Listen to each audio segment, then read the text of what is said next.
so learning, what the learning is a key term for machine learning and deep learning. What is meant by learning? If you see the English dictionary meaning of learning, it is nothing but it's a process of acquiring knowledge. How do we acquire knowledge? By means of practice, study, or subject being taught by some teachers. So learning is nothing but it is a process of acquiring knowledge or skills through experience, practice, or study. Then this is a unique feature of living things. So how to provide this unique feature to a machine? That is nothing but machine learning. So machine learning is nothing but how to make a machine to learn from the given data, learn from the experience. So that is machine learning. So the precise definition of machine learning, that is, it is paraphrased from Tom Mitchell's definition. Tom Mitchell, who is a pioneer in machine learning. So according to his, the machine learning is nothing but it is a study of algorithms that improve their performance P at some task T with experience E. So the machine learning can be represented by a triplet. It's nothing but performance, task, and experience. Let me explain with an example. So assume that the task is cancer diagnosis. So we are going to develop a decision support system for surgeons or for physicians to classify malignant or benign tumors. So here the task is nothing but I want to classify whether the given tumor is malignant or cancer or non-cancerous. So how to measure this performance? How to measure the performance of this decision support system? By means of accuracy, that is nothing but number of cancer patients that are correctly diagnosed by our decision support system. So then we need to give some experience. So that experience is nothing but by means of data. So here we have a data set which consists of a database of cancer and non-cancer patients. So for this, we need a domain knowledge. So if you want to apply machine learning or deep learning, we need a domain knowledge in some specific domains. Suppose if you want to develop a decision support system or machine learning algorithm for cancer diagnosis, so this is the data set. So the data knowledge required, that is a set of input features such as cell size, cell shape, clump thickness, epithelial cell size, bare nuclei, bland chromatin, normal nucleoli, and mitosis. The output is whether that patient is malignant or benign. So if you see this, sorry, 1 minute. Let me enable my pointer.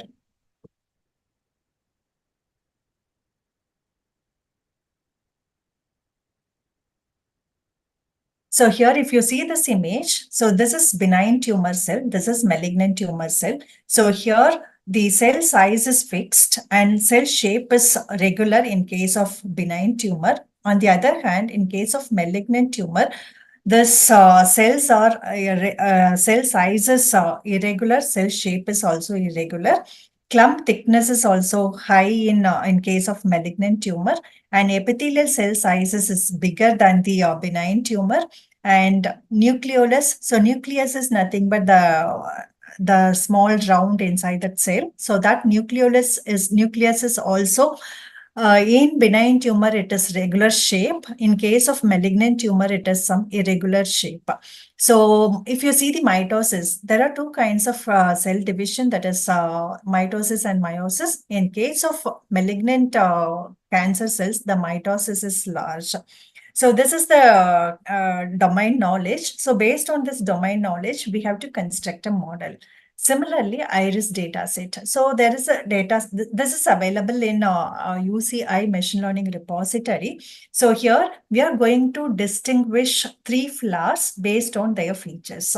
So the 3 kinds of flowers are iris setosa, iris virginica, and iris versicolor.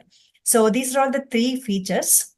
So here we have 4 features, that is sepal length, sepal width, petal length, and petal width. So based on these features, I'm going to classify whether this flower is iris setosa or iris versicolor or virginica. Similarly, you have an email classification problem. So here, when you have an email, so that may be either spam or ham. So that is the task. So here, the performance measure is percentage of mails that are correctly classified. And training experiences, you need to provide a data which consists of spam and ham mails. So likewise, we have many applications such as handwritten digit recognition, then height and weight analysis. So this is Platonist data set, typical data set we are discussing in machine learning general.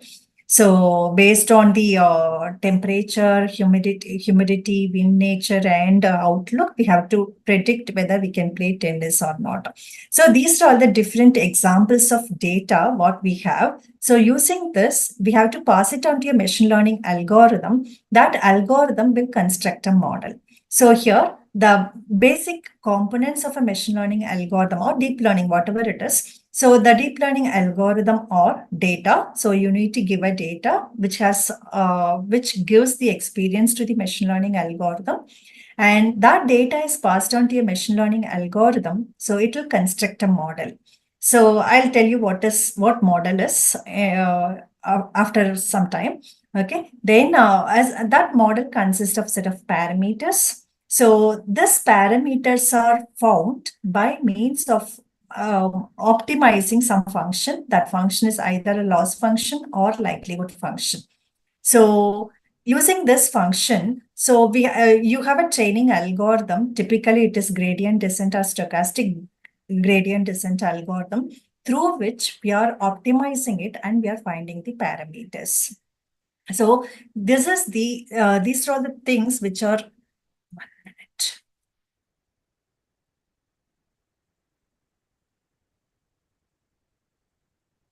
So these are the things which are essential for any machine learning algorithm. You need data, and that data is passed on to a machine learning algorithm that will construct a model. That model consists of set of parameters. So how these parameters are obtained means, so we have to optimize a loss function or likelihood function. This is very important when you go for deep learning architecture. And to optimize this function, loss function or likelihood function, we need a learning or training algorithm. Generally, that algorithm is gradient descent or stochastic gradient descent. These are the basic algorithms for learning the parameters. So to summarize, the machine learning algorithm is nothing but it will construct a model. It will construct a model from the given data. So the data may be either spam mail or ham mail data or cancer data or Platonist data. So that data is passed on to machine learning algorithm. It will construct a model. So that model is nothing but here it is a function. So if you see this data, so here X is my input, Y is my output. Can anyone tell me what is the relationship between X and Y? So Y is nothing but it is X square. So if you square the values of X, so you'll be getting this Y. So Y is nothing but it is X square. So here the function is nothing but X square. So the objective of the machine learning algorithm is it takes this data, X and Y, that apply some mathematical theory. So it will play with mathematics. As a result, you'll be getting that function. So here the function is X square. So according to this data set, this function is very simple. We can easily infer the function, but in general real-time scenario, this is very difficult to find out the function. So it will try to find a mapping. Okay, so this is this data. I call this data as deterministic data because always you're getting X square. But in case of real time, it is random data. So here, if you see this data set, it consists of two features, temperature and humidity. Based on this temperature and humidity, I'm going to predict whether I'll get rain or not. So it is highly random data. So what I'm going to do is I'm going to apply this data and construct a model. That model is nothing but it maps temperature and humidity into rain.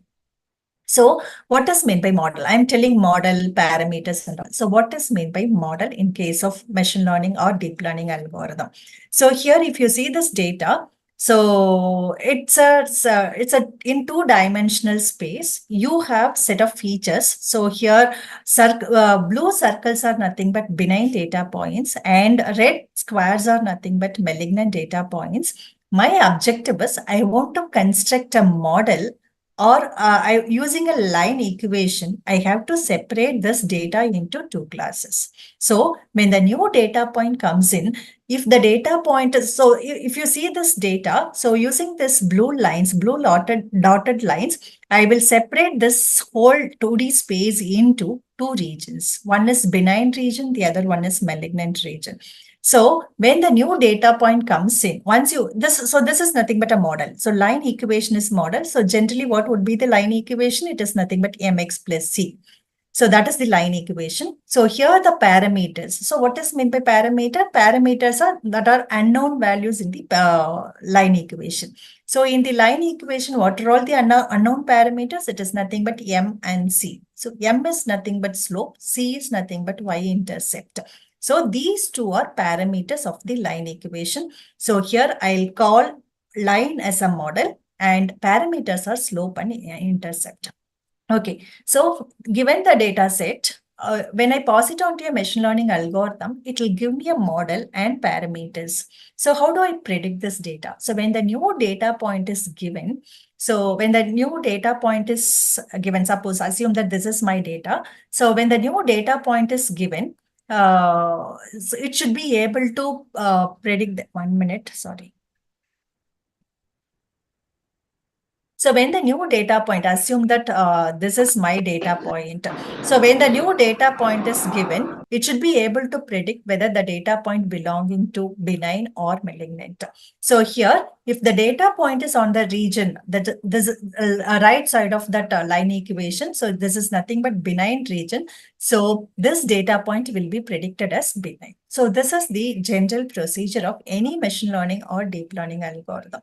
So when you pass it, you need a data set. When you pass the data set to a machine learning algorithm, when you pass the data to a machine learning algorithm, it will give you a model. So here the model is nothing but line equation. So based on that line equation, so when the new data is given, so based on in which area or in which region of that line equation it appears, it will predict the data point. Suppose if a new data point is unseen data, new patient is coming with some feature values. Okay, so if since this data point belongs to the left side of that line equation, so it will be predicted as malignant. So this is another kind of model. So here you have circles and squares, 3 circles and 3 squares. These are my data points. Those data points are in 3-dimensional space. So my objective is I'm going to group these data points into 2 classes by means of, I have to separate this. Okay, so for that, I need a hyperplane. So here hyperplane is nothing but it is a model. Okay, so you can assume this as in your class. So you have on one side set of boys and the other side you have a set of girls. So you need a cardboard in between to group these data into 2 classes. So that cardboard is nothing but 3-dimensional plane, 3-dimensional. So I call it as plane. So you can, in this way, you can visualize it. So in some cases, model is nothing but decision tree. In that case, the decision tree can be geometrically represented as an axis parallel hyperplane. For example, so here you have 2 features, that is x and y, x1 and x2. So for this data, you have circles and squares. Okay, so I'm going to group this data into 2 classes. So I'm going to divide this 2-dimensional space into 2 regions. In one region, you have a set of circles. In the other region, you have a set of squares. So in that case, so this can be separated by using a decision tree. So here x1, so 1 minute.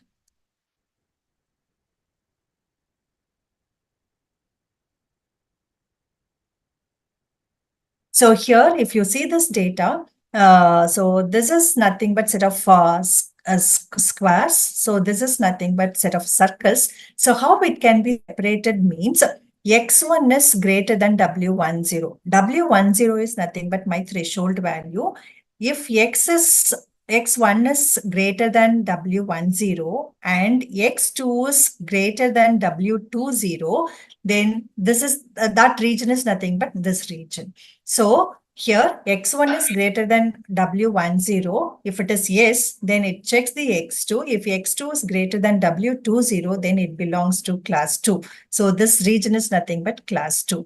Similarly, here if you see this region, it is nothing but x1 is less than w10 and x2 yes, if x1 is greater than w10, this is greater than w10. If it is not, then it belongs to the circles class. So in general, so if you see this line equations, so these line equations are parallel to the x-axis or y-axis. So here model is nothing but it is axis parallel hyperplane. So in logistic regression, model is nothing but sigmoid function. So in support vector measure, it is nothing but maximum origin hyperplane. Okay. So I hope you understand the difference between what data, model, parameters, and all. So to summarize, the supervised learning algorithm, it takes the data, which consists of input and as well as the output, that is passed on to a machine learning algorithm. It will construct a model. So using that model, when the new input is given, then it will give the output. So this is the general procedure of supervised learning. So in case of supervised learning, you have two kinds of tasks. One is classification, the other one is regression.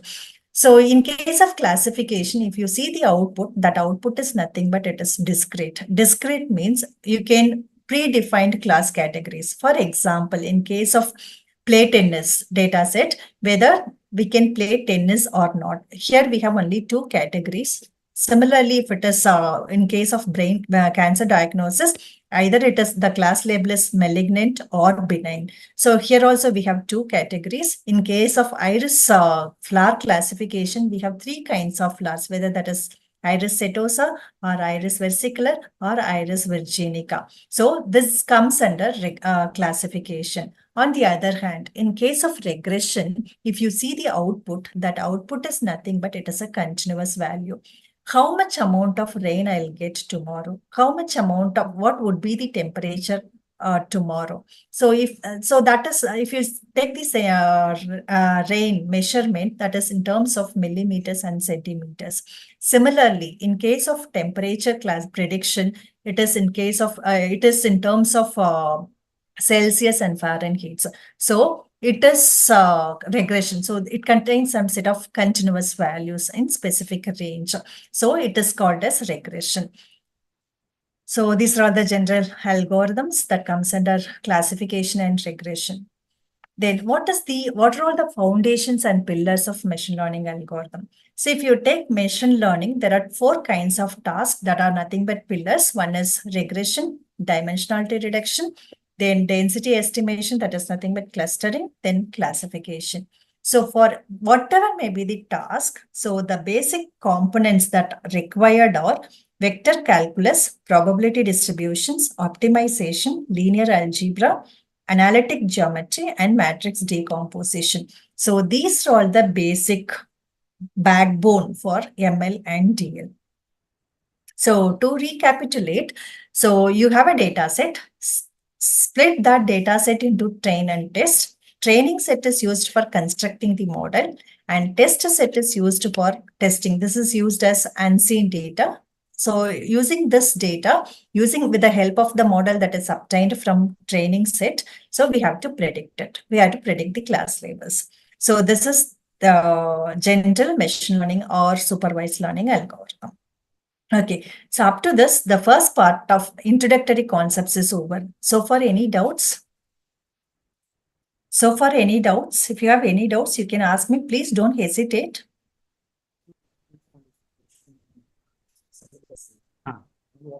Any doubts? Any doubts?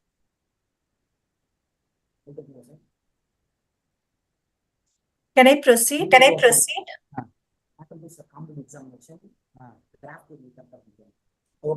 Okay. So no questions, so I can proceed. Please, all of you, if you mute your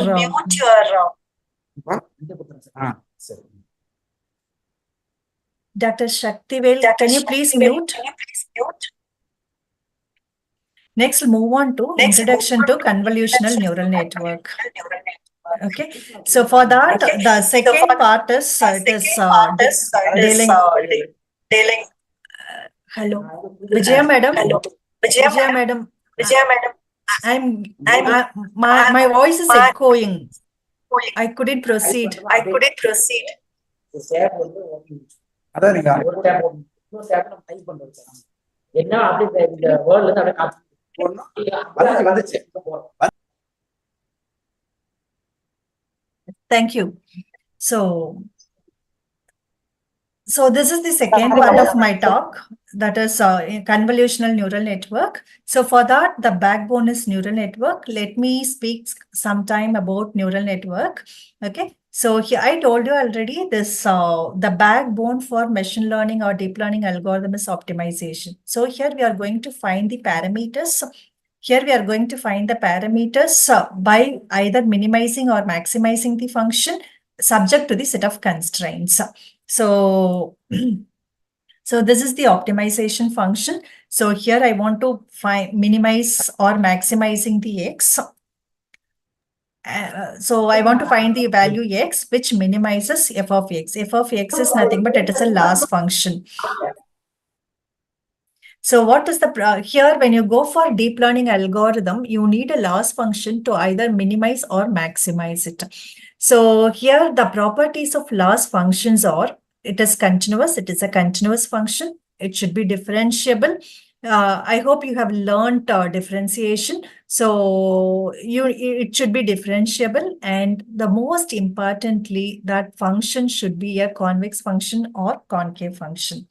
So what is meant by convex function? Convex function is nothing but generally you have a mathematical definition. So for your better understanding, convex function is nothing but it is a bowl-shaped function. So here, if you see this function, blue color function, it's a function. It is convex function because it is bowl-shaped function. So it is a convex function. So this function corresponding mathematical equation is x square. So you can x square is nothing but it is a convex function.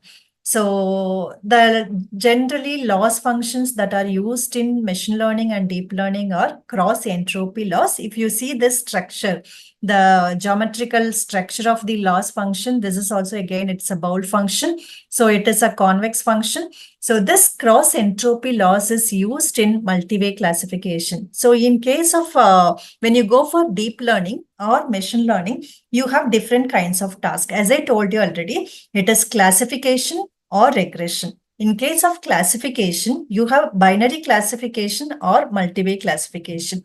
So depending on the task you are going to do, you have to choose the appropriate loss function. So in case of multi-way classification, for example, in case of iris dataset, you have three-way classification. So I call it as multi-way classification. So in that multi-way classification, you have to use this cross entropy loss. Okay, so next move on to convex optimization problem. What I told you, it is any problem or parameter finding problem will be formulated as an optimization problem. In machine learning and deep learning, it is formulated as a convex optimization problem. What is meant by convex optimization problem? If you take an optimization problem, you have a function that is objective function and set of constraints. So here objective function is nothing but f0 of x is nothing but my objective function, and f1 of x and h of x is nothing but it is set of constraints. So here, if you, in case of convex optimization problem, this function, that is objective function, should be convex function and constraint should be convex set. So here convex function, as I told you already, it is a bowl-shaped function. So in all loss functions that are used in machine learning and deep learning are convex functions. So it is formulated as a convex optimization problem. Okay, suppose if now the problem is convex optimization problem, how to find a solution for that? Okay, so there are two kinds of convex optimization. One is unconstrained, the second one is constrained optimization. So in case of unconstrained convex optimization problem, there is no constraints at all. It contains only objective function. In case of constrained optimization, you have a constraints, objective function plus constraints. So from the name itself, you can identify, you can know what is meant by unconstrained and constrained. Okay, suppose if the problem is unconstrained convex optimization problem, then the solution techniques are gradient descent, Newton's method, batch, or stochastic gradient descent. Here, the two prominent techniques that are used in unconstrained convex optimization problem are gradient descent and stochastic gradient descent. In case, okay, next we'll move on to constrained convex optimization problem. So in case of constrained convex optimization problem, the idea is that to convert that constrained convex optimization problem into unconstrained. In constraint, we have a set of constraints, equations, conditions,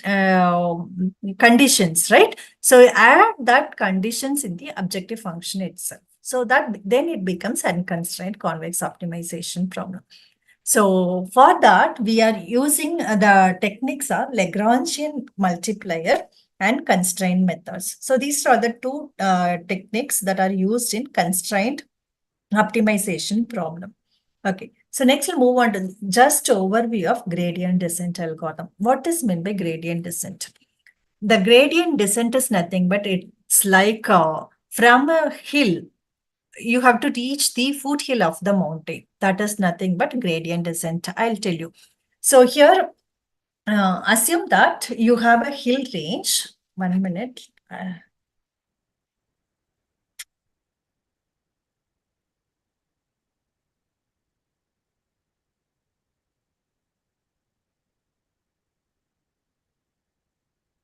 Okay, so assume that you have a mountain range like this. So if you see this, this is nothing but it is a bowl shape function. I call it as convex function here. To find the solution for this convex function, I can go for gradient descent method. So in that, what is meant by gradient? What is meant by gradient descent? Okay, so here my objective is, so here I have a function. This function is the convex function. So if it is a convex function, you have to find the minimum value of the function. This is my x, this is my f of x. I have to find out for which value of x the f of x is minimum. At different points, you have the corresponding f of x. By checking all the points, you have to find out the value of x for which this f of x is minimum. That is obviously this point, right? So this is the point. For this point, you have the corresponding f of x is minimum. So now what I have to do is, you're given this function, you have to find out the value of x which minimizes this function.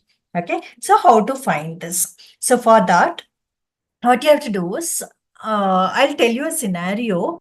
Assume that this is a mountain range. Your eyes are blindfolded. உங்க கண்ணை கட்டிட்டாங்க. So now you're given a stick. So here what you have to do is, you have to reach the foothill of this mountain.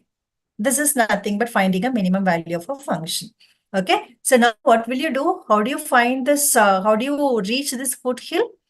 Because you have only the stick, your eyes are blindfolded, you're blindfolded. Okay, you can't see anything. Okay, if you have eyes, if you can see, then using a slope where you have a downward direction, in that direction you can reach. Okay, but here you can't see. So in that case, what you have to do is, you're given a stick, no, right? So you have to tap around you. Okay, you have to tap around you. Then where you have a downward slope, in that downward slope, you have to take a small step. Then go to that small step. So assume that you're here. So I'm finding this is my down slope. Okay, so here in this direction, you have to make a small step. Assume that now you're here. Okay, so now again, this is my current position. Again, just tap around you, where you have a downward slope. Again, you make a small step in that direction. So this stick, it will lead you to find the downward slope. In that downward slope, you have to make a small step. So this procedure is repeated. It's an iterative algorithm. So this procedure is repeated till you reach this foothill. At foothill, if you can you find any slope here? No, because it is plane. So in planes, there is no slope. Slope equal to 0. Slope is nothing, but here I'm calling it as gradient. When a function is, suppose if f of x equal to x square, so if it is a function is a univariate, I call this as a univariate function. So because it is a function of only one variable. So for this, slope is nothing, but you have to differentiate it. df by dx is nothing but my slope. Slope is nothing, but it is, this is assume that, so this is nothing, but it is slope. y2 minus y1 by x2 minus x1, that is nothing but slope. Okay. So slope is nothing, but it is 2x. So when a function is a univariate function, you can call that as a slope. When a function is a multivariate function, for example, my f equal to, it is a function of three variables, x, y, z. It is nothing but x square plus y square plus z square. So if you see this function, it is a function of three different variables. So I call this as multivariate function. So in case of multivariate function, if the corresponding slope, how do you find the slope? You have to find the slope with respect to every variable, right? So dou f by dou x, dou f by dou y, dou f by dou z. So this is nothing but, I call it as gradient. So gradient is nothing but it is slope of a multivariate function. If you have a slope of, if you want to find a slope of a univariate function, that is called a slope, okay? That is nothing but a derivative.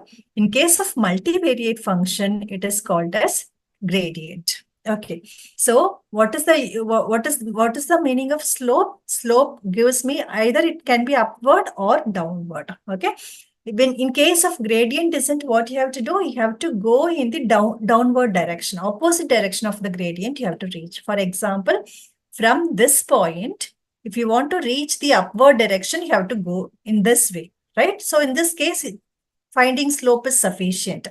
But in case of to reach the minimum of a function, what you have to do is you have to reach in the opposite direction of the gradient. So it is nothing but dou f by dou x.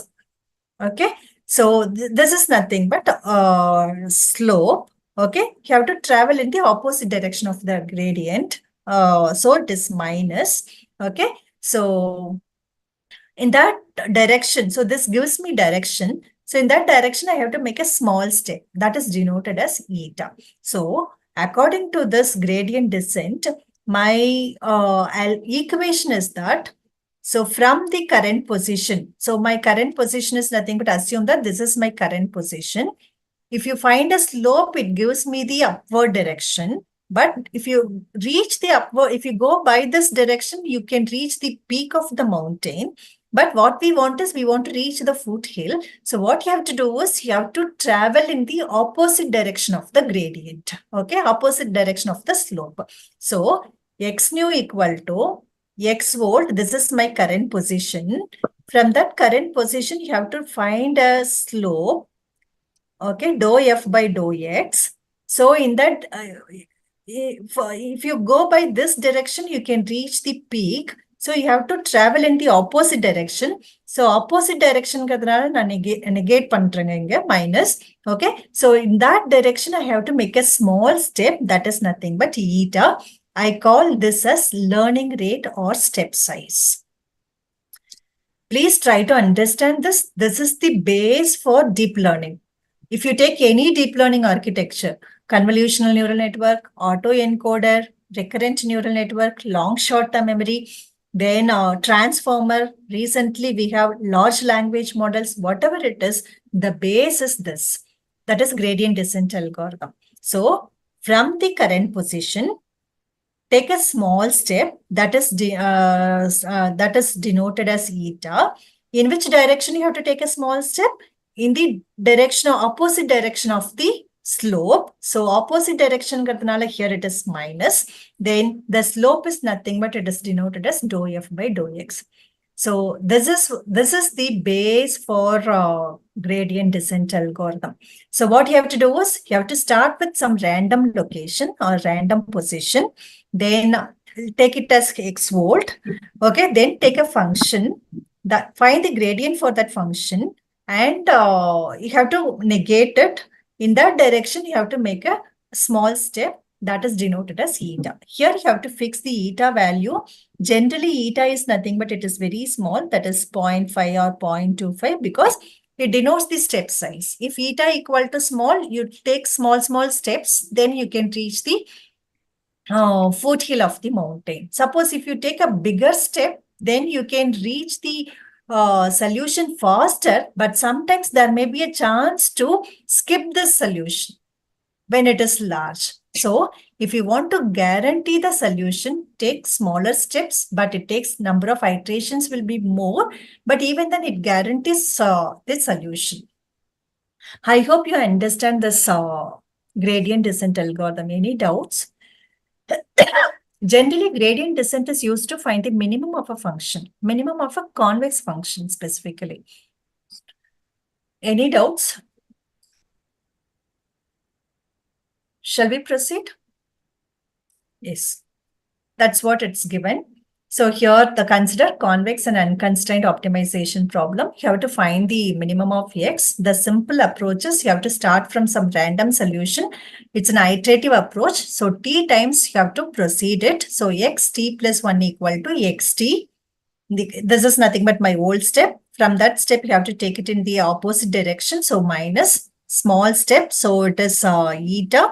You have to find the gradient. That gradient is denoted as some upside down delta, that is called it as gradient. Okay, so this procedure is repeated till convergence. Here convergence is nothing but when we reach the solution. So at the solution, the slope equal to 0. So that is the solution for, that is the condition or criteria for convergence. So this is what the basic idea behind gradient descent algorithm. So you have to start from here, this starting point. Then you have to find the slope. Then you are reaching this next position. Then again, you are finding the slope with respect to that point. Then you are reaching the third bullet point. Then this procedure is repeated till you reach ASI. So in ASI, there is no slope, so you can't update it. So that is my solution. Okay, so this is the basic idea behind this gradient descent algorithm. So next we'll move on to neural network. So here, any doubts so far? Any doubts?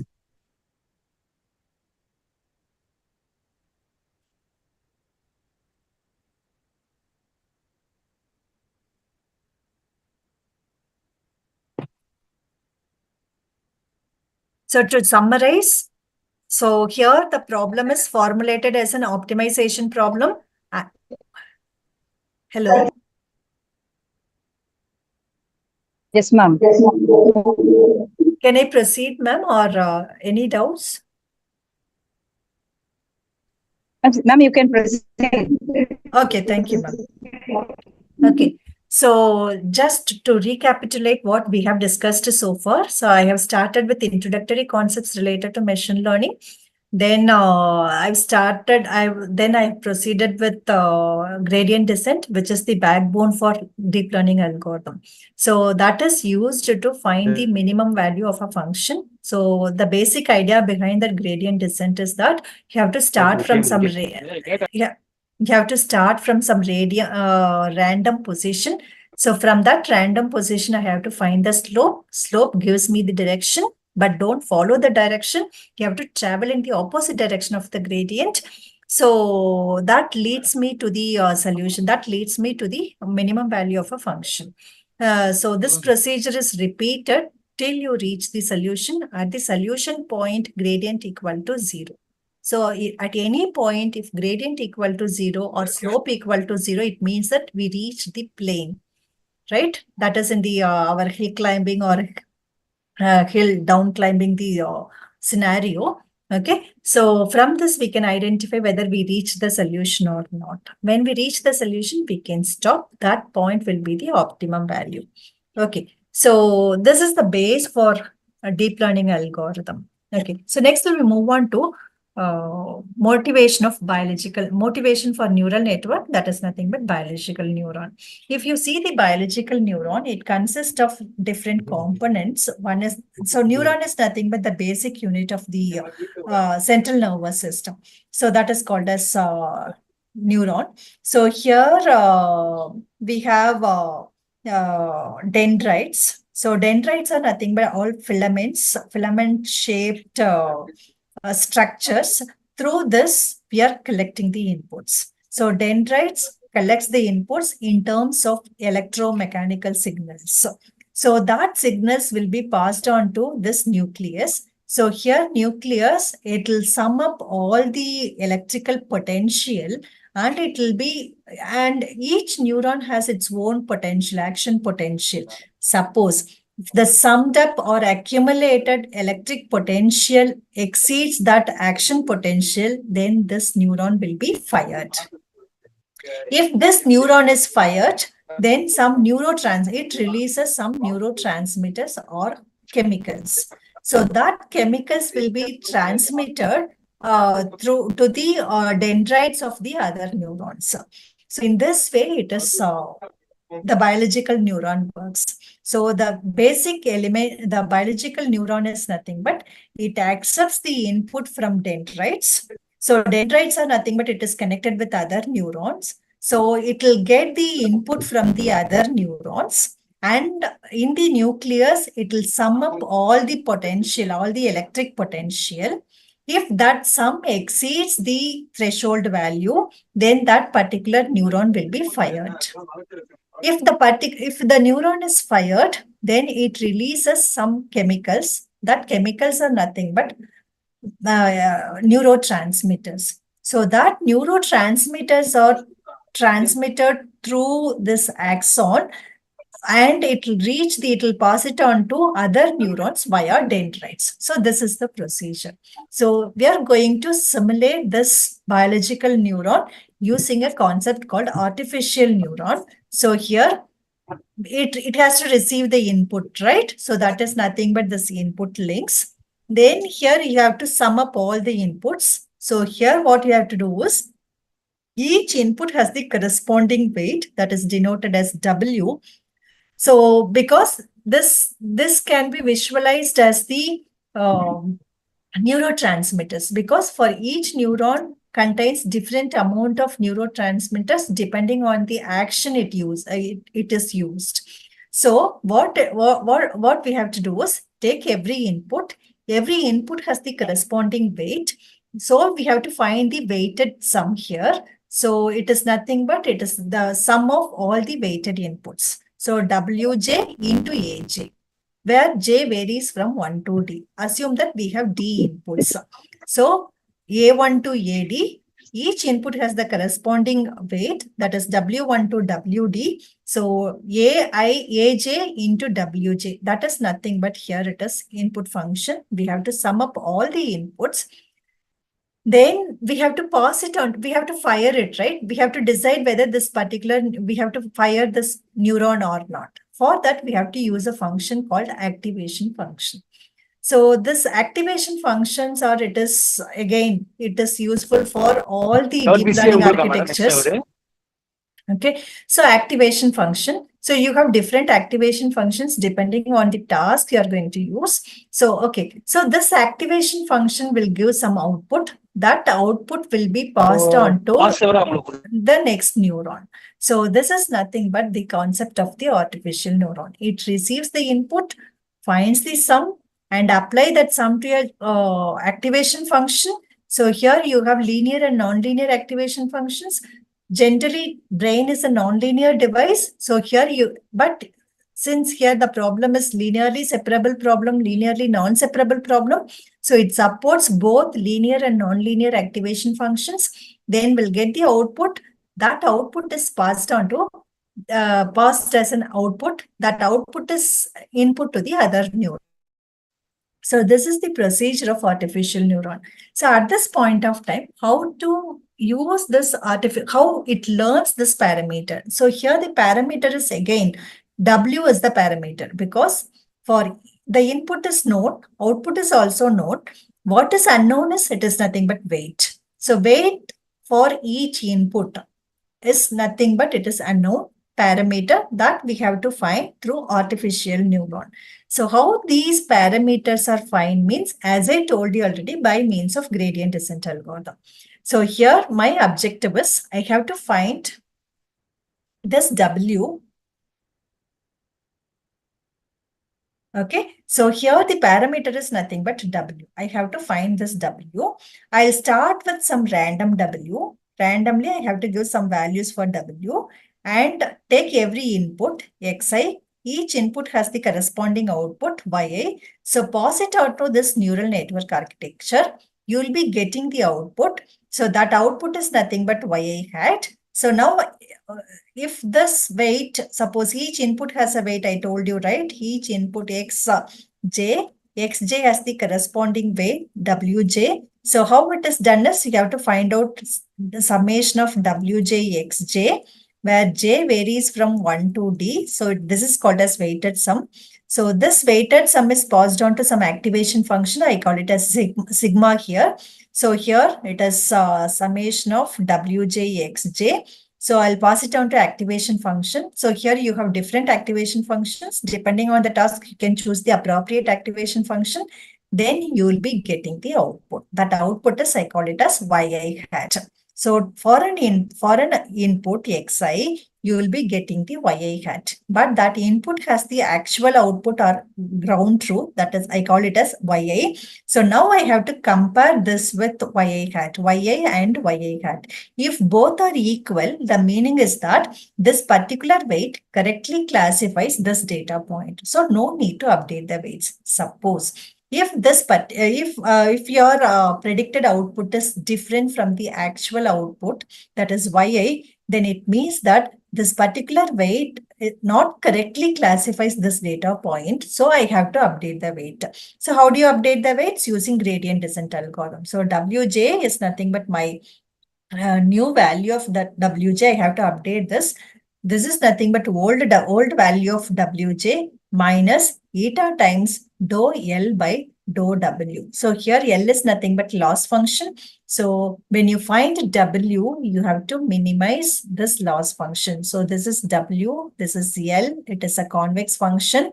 Okay, so I have to find the minimum value of this function. So here I am using gradient descent as a training algorithm to find the optimal value of this W. Any doubts?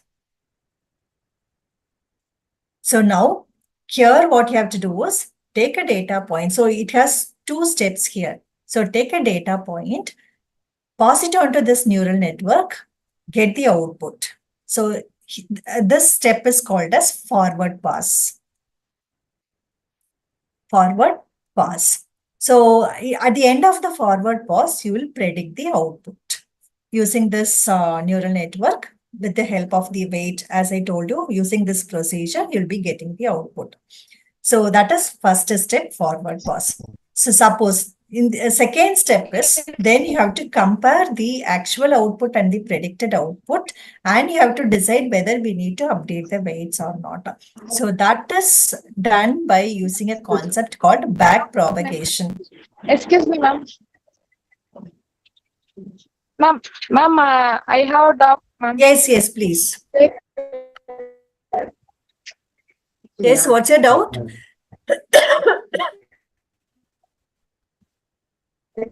Come on.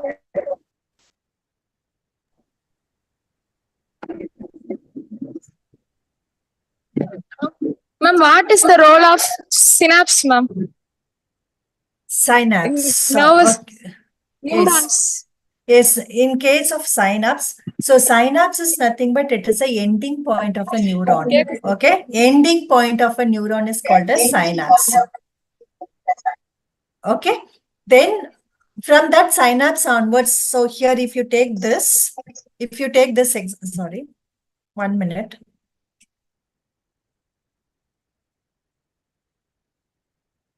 Okay, if you take this diagram, this is nothing but synapse. So here you have an axon, you have the output of the neuron is nothing but it is axon. Axon ends with synapse. In this synapse, from the synapse onwards, it will be the input for the other neurons. So here it is nothing but it is dendrites. Okay, so synapse is nothing but it is an end point of the neuron. Up to this, that neuron's processing is over. From that point onwards, it will be connected with it become the dendrite or it become the input for the other neuron. I hope I'm answered your question. You got the answer, Ma?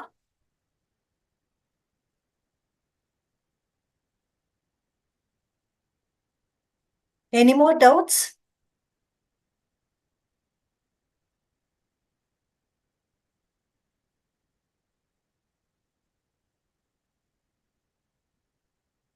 Can I proceed, Vijaya madam?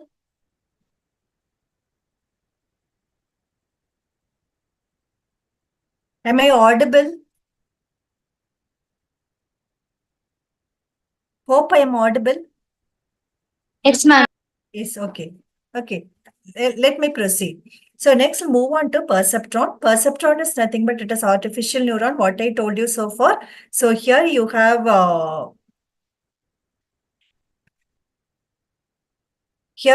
different inputs, that is x1, x2, and so on, xk. Each input has the corresponding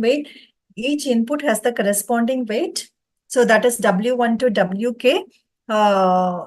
So you are finding the weighted sum, that is W transpose X, then we'll pass it on to some activation function. Based on that activation function, we are finding the output.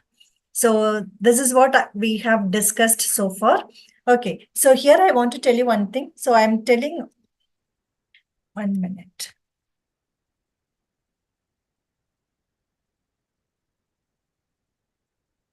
So here we are using sum of squared error. So this is nothing but it is an error function or loss function. That sum of squared error is nothing but I told you we have n data points, right? So x1, x2, x3, and so on, xn. We have n data points in the training set. And each input has the corresponding output y1, y2, y3, and so on, yn. So this is my input-output pair in the training set. So now, as a result of when you pass this to your perceptron, you will be getting the output for every data point. That is, I call it as y hat. Okay. So in general, for every data point, ith data point, you have the actual output and the predicted output. Yi is actual output, yi hat is predicted output. So the difference between yi minus yi hat, that is difference between yi and yi hat, will give me the error. Error may be positive or negative. For example, suppose if you take a binary classification problem, yi equal to either 0 or 1. And yi hat again, it is 1 or 0. Suppose if yi equal to yi hat, in that case, there is no difference. So you'll be getting error equal to 0. Suppose if my yi and yi hat are different, that is either it is 0 minus 1 or 1 minus 0. Okay, so in this case, you'll be getting the negative value. In this case, you'll be getting the positive value. But even then it is a negative value, it should be counted. So for that purpose, I'm squaring it here. Okay, so yi minus yi hat will give me the error. I'm squaring the error to make the negative values as positive. So for every data point, I'm calculating the squared error, so that I call it as sum of squared error, SSE. So this function can be used, but this is used as a loss function for binary classification or regression kind of problem. Okay, so then we'll move on to activation function. Then we'll move on to activation function. So here you have an input. That input is nothing but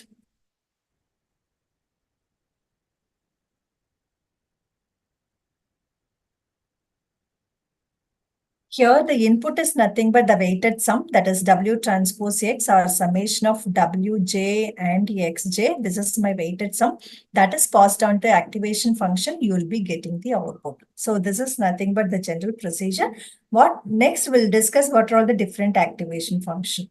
Okay, so here in this linear activation function, so this is the plot for the linear activation function. So here you have X. This is nothing but activation function f of x. So here x equal to f of x. So whatever the input, that will be the output. So that is called as linear activation function.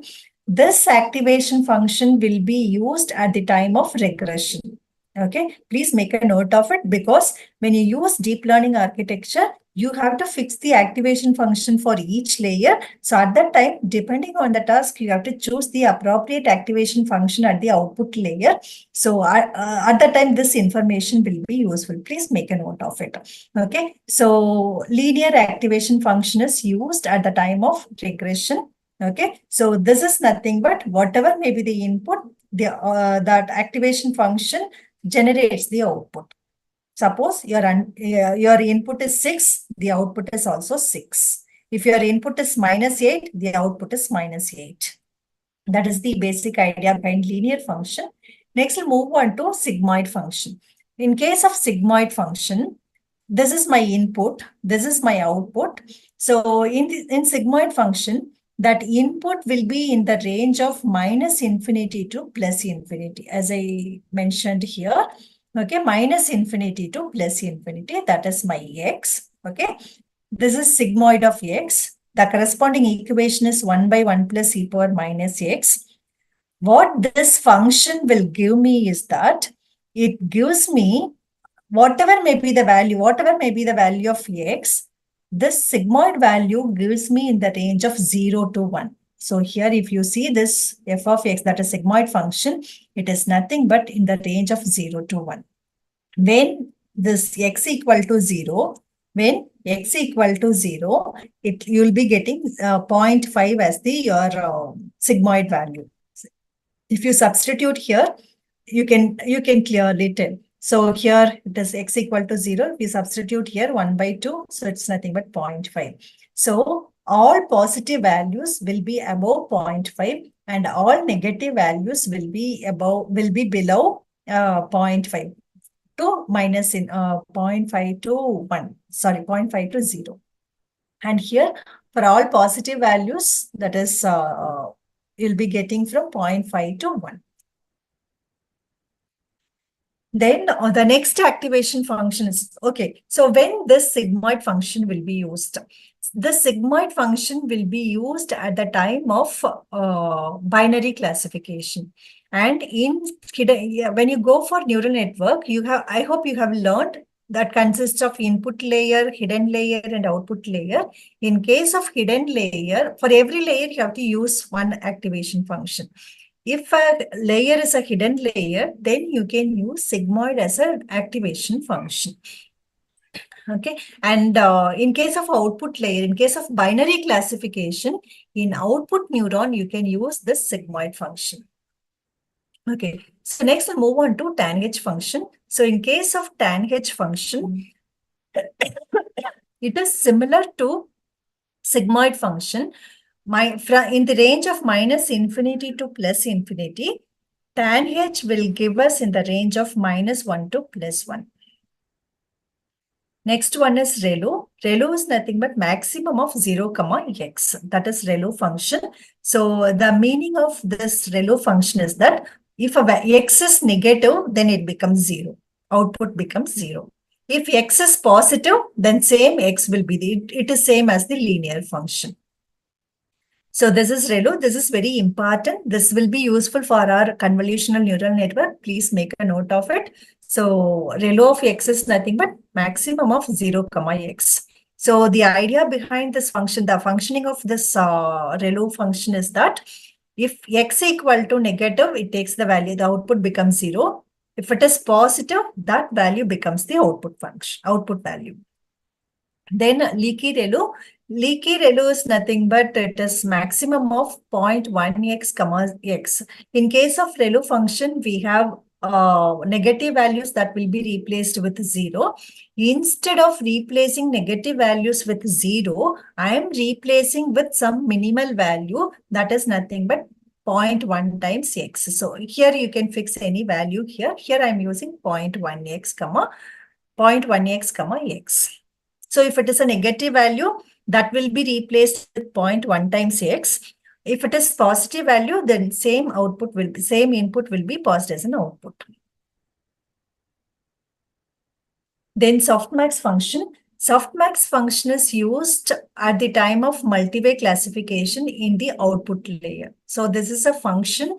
This activation function will be used at the time of output layer in case of multi-way classification. Okay, so it gives the values, that is weighted sum, that will be in the range of minus infinity to plus infinity, and it will convert that into probability values. So suppose if you have some k classes, for each class it will give you the probability, and sum of all the probabilities will be 1. Here if you see this, the values of y, that is y to this input to this softmax function is 2, 1 and 0.1, that is in the left hand side. When it is passed down to softmax function, you will be getting 0.7, 0.2 and 0.1. Each one would be the probability that the data point belonging to class 1, class 2 and class 3. And if you sum up all the probabilities, it will be 1. Okay, so from this, you have to choose the class which has the maximum probability. So here 0.7 is maximum. The corresponding class is class 1. So the output should be class 1. So that is the usage of softmax function. Okay, so for now the time is 12:30. So I'll skip this perceptron problem. I'll move on to deep learning, that is convolutional neural network. That is our today's topic. Okay, so before getting into that deep learning architecture, I'll tell you what are all the different loss functions that are used in our deep learning thing. Okay, one is sum of squared error. Second one is negative log likelihood. Third one is hinge loss. And fourth one is cross entropy loss. These are all the different loss functions that are used. And I mentioned in this slide itself for which task you can use this. Please make a note of it. Sum of squared error will be used at the time of regression and binary classification. And negative log likelihood is otherwise called as binary cross entropy. That will be used for binary classification. Hinge loss function will be used for SVM classifier. Cross entropy loss is used for multi-way classification. So next, move on to deep learning architecture. That is our today's topic. Before diving into CNN, I'll tell you the difference between machine learning and deep learning algorithms. So if you see machine learning, you have a data set. If you see the data set, that data set will consist of set of rows and columns. Rows are nothing but data points and columns are nothing but features. So 1 minute, I'll give an example. I'll show you the sample of data set so that you can understand this.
So this is different kind. The first one is breast cancer data set. These are the different features: radius, texture, perimeter, area. These are all the different thing.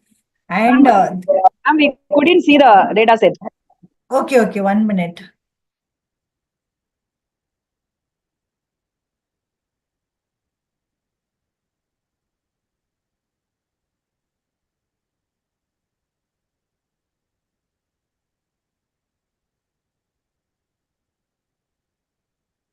Is it visible now? Yes, ma'am. Yes, Is ma'am. my screen visible? Yes, ma'am. Yes, ma'am. Okay, thank you. So this is nothing but your breast cancer data set. So it consists of two classes, malignant and benign. These are all the features: mean radius, mean texture, mean perimeter, mean area, and these are nothing but columns. So here, if you see this, these are all the values of each data point. So rows are nothing but data points here. And here after that, you have sequence of zeros and ones, right? So that zero is nothing but if a data point belonging to benign, it will be zero. If a data point belonging to one, then it becomes malignant. So this is the structure of the data set, because since I am displaying it in the collab, I'm getting like this. Similarly, if you see this iris data set. So iris data set, yeah. So now you can see clearly. So here, each row is nothing but it is a data point. It's a data point. It's a one flower's feature. So it consists of four values, 5.1. I hope you are able to see the values. 5.1, 3.5, 1.4, 0.2. It is nothing but one flower's specification. What are all those features? Sepal length, sepal width, petal length, petal width. These are all the features. So here, if you see this, rows are nothing but data points and columns are nothing but features. So this data set consists of 150 data points and 4 features. So similarly, so this can be applicable for machine learning machine learning algorithms. But if you see the MNIST, there is a data set called MNIST data set, handwritten digit data set. If you take that, if you see the data set, that data set is nothing, it's an image data set. This is nothing but an image. Okay. So if you pass this image to directly a machine learning algorithm, it won't accept it. So what you have to do is, you have to consider each pixel. You have to take any doubts? You have to take a sequence of pixels. For example, this image consists of 30 cross 30. So all 900 pixels should be passed on to machine learning algorithm and it has to process it. That is one technique. The other one is, from this image, you have to extract features manually. So I call it as handcrafted features. So I have to handcraft features and I'll pass it on to a machine learning algorithm. Then it will work. But machine learning algorithm will not work on the raw data. I hope you understand what I'm telling raw data. For example, image is a raw data, text, documents, all these are raw data or unstructured data. So what you have to do is, you have to take unstructured data manually, you have to convert that into structured data. Structured data means you have to convert in the form of matrix or CSV file, in which rows are nothing but data points and columns are nothing but features. Then only the machine learning algorithm will work on it and it will construct a model and it gives you the accuracy, or it will give you the prediction. Okay, so that is in case of machine learning. But if you take speech processing, audio classification, so here the input is audio. In case of speech, input is again, it is an audio, it's a voice, right? So processing this voice input, text input, audio input, image, it is very difficult to process it by the human beings, right? So if you apply machine learning algorithm, even though if you handcraft the features, you will be getting some minimum amount of accuracy, still you'll be getting an error. So to overcome that, I go for deep learning algorithm. What that deep learning algorithm will do is that it takes this unstructured data and it will convert that into a structured data. Automatically it converts. It will do feature that I call it as feature learning or feature engineering. So it'll process the images, process the text, process the audio, process the speech, convert that into some relevant features, and it will pass it on to algorithm or neural network to construct a model. So deep learning architecture or deep learning algorithms will do feature engineering and as well as model construction. But in case of machine learning algorithm, that feature engineering should be done by the human being, and that it will do only the model building from the features. I hope you understand the difference between the deep learning and machine learning, and why do we go for deep learning algorithms? To process or to model the complex data, we go for deep learning algorithms. Is my screen visible? Again, now I move on to that presentation. Is the presentation? Yes, thank you. So this is the basic difference between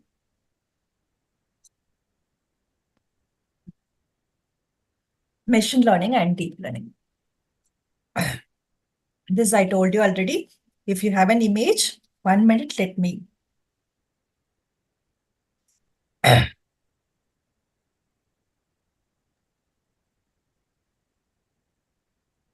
This is an image. In case of machine learning, you have to extract the features. You have many feature extraction techniques, that is SIFT, histogram of gradients. All these features need to be extracted by the human being manually. Then you have to apply machine learning algorithm. Then you have to do the image classification task or object detection task. So here, this feature extraction will be done by the human being, which is a difficult task. Okay, and time consuming also. So we move on to deep learning algorithm. So we have an image that is passed on to deep learning algorithm. It constructs the features automatically based on this training set. But here the constraint is that you need the huge amount of data. So for an application, if you want to apply deep learning algorithm, you need large data set. So if you have the large data set, deep learning algorithm will be able to construct model on its own. It will construct features on its own and will construct the model also. So deep neural network, then it will extract the features, then apply the machine learning algorithm and construct the model. So simply, to be precise, the deep learning algorithm will do feature extraction and classification or regression or clustering, whatever it is, it will do. So here we are using deep neural network for extracting features and modeling the data. Okay, next we'll move on to our main topic, that is convolutional neural network. Okay, so this is the architecture of convolutional neural network. Basically, convolutional neural network is used for processing the images. And you have RNN, recurrent neural network, that is used for processing the sequence, processing and modeling sequence data. Sequence is nothing but text data, audio data, speech data, video data. If you want to process that sequence data or time series data, then RNN is suitable. If you want to process images, if you want to apply some image classification or object detection or localization or image segmentation, then you can go for convolutional neural network. So this is the structure of the convolutional neural network. 1 minute. Let me. Okay. So this is the structure of the convolutional neural network. So here this is an image input. That input is passed on to set of neural network. I'll call it as convolution layer. So this is convolution layer. This convolution layer is responsible for feature learning, extracting the features. Then the output of the convolution will be set of features. Those features are passed on to the neural network, that is nothing but for classification or it is neural network, deep neural network. Here also you can visualize this as a neural network. I will come to that later. Okay, so this is the basic components of convolution neural network. I told you convolution neural network is responsible for feature engineering or feature extraction and modeling also. So here, this is the architecture of the convolutional neural network, in which this convolution layer is responsible for extracting the features, and fully connected layer is responsible for classification. So what is convolutional neural network? It is a multi-layer neural network architecture. Okay, so here it is an image. This image is passed on to convolution layer. Then that convolution layer will be passed on to subsampling layer. I'll come to that later. And this convolution and subsampling layer can be repeated for any number of times. If I repeat this convolution and subsampling layer repeated for number of times, then I call it is deep CNN. Okay, deep CNN. So here I am repeating this convolution layer and subsampling layer for 2 times. Okay, this is one minute. Okay, so this is one convolution layer. After that, this is subsampling. Then again, I'll take the output of the subsampling and pass it on to convolution layer. Then output of the convolution layer is passed on to subsampling layer. So I call this as deep CNN because I am repeating this convolution and subsampling for 2 times. Then I'm extracting the features. Those features will be passed on to fully connected layer for constructing the model. Okay. Okay. So the different components of convolution neural network is that one is convolution layer. Convolution layer is responsible for extracting features. Here, in case of image, the features are nothing but the patterns that are available in the image. For example, in case of digits, okay, so this is my number 1. Okay, so here, if you take this image is nothing but set of patterns like slanting line. Then this is a straight line, and this is nothing but sleeping line. Each one is a pattern, right? So this convolution layer is responsible for extracting the patterns from this image. Similarly, if you take handwritten digit recognition data set, it is 2. Okay, so this is a combination of different patterns. It's curve, then slanting line, and sleeping line. Similarly, if you take 3, it is a combination of different curves, right? Okay, so all these features will be detected, or patterns will be detected as a result of this convolution layer. So convolution, I hope you understand you can visualize what's happening in convolution layer. Only it's abstract view. I'll tell you how the features are detected. So convolution layer is responsible for extracting the features. Features are nothing but here patterns in the images. Depending on the images, you have the patterns. So that patterns will be automatically detected by this convolutional neural network. Okay. So next we'll move on to subsampling layer. When if you take the result of the convolution layer, again, it will be the output. Again, it is nothing but again, it is a matrix. You'll be getting the matrix or tensors. Tensor is nothing but it is, matrix is nothing but it's 2-dimensional, rows and columns, right? Tensor is nothing but it is multi-dimensional arrays, or multi-dimensional matrix is called as tensors. Okay. So here, if you see this, here you'll be getting, this is 1 2D. Okay. So such 4-dimensional outputs will be there. So I call it as tensor. Okay. So if you see this tensor, the dimensions or the data will be this huge. Okay. So I want to reduce the dimensions of this tensor or the output of the convolution layer. For that, I go for this subsampling layer or downsampling layer. It reduces the dimensions of the image. Okay, reduces the dimension of the image. Okay, again, the output after reducing the dimensions, the output will be passed on to, again, it is convolution layer. Then convolution layer, again, it uses the, it extracts the patterns. So I'll tell you why we go for this multi-levels of convolution layer. In the first level, it will try to detect basic patterns. For example, standing line, sleeping line, or slanting line. Okay, you have some basic patterns will be detected in the first level. Okay, by means of when you go for the second level, uses the patterns, using the patterns that are identified from the first level.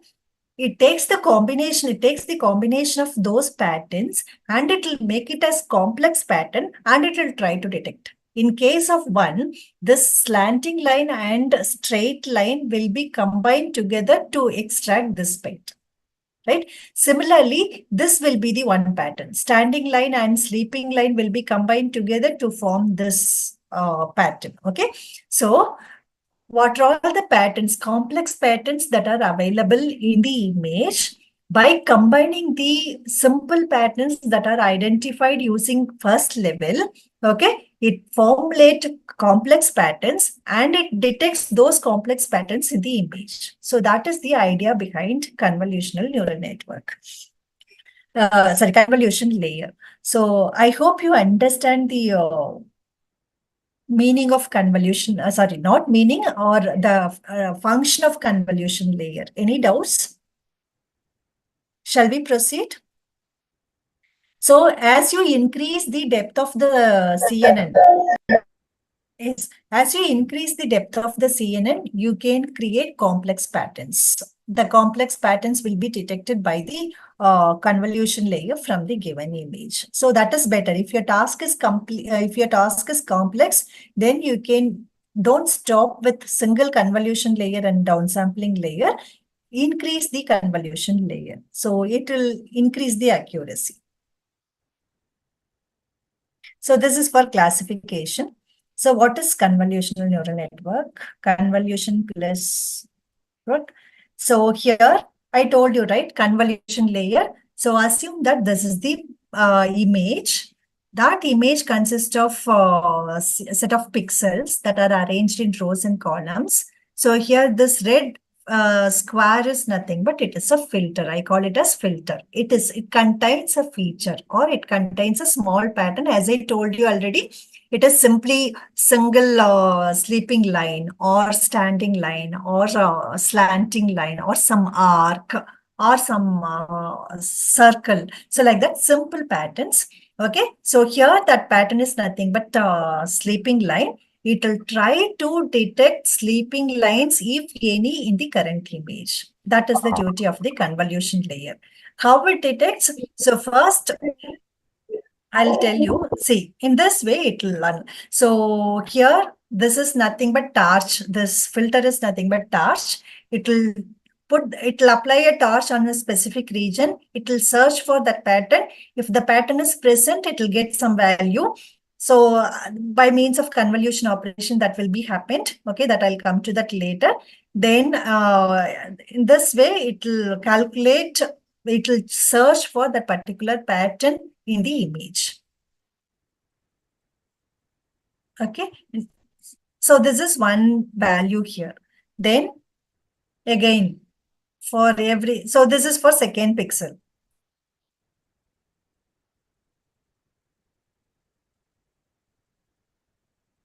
Okay, so it generates. So what it will do is, so here the output will be there, no? So that is nothing but 4 filters. So as a result of applying the red color filter on the image, it will be getting a result that is nothing but one matrix.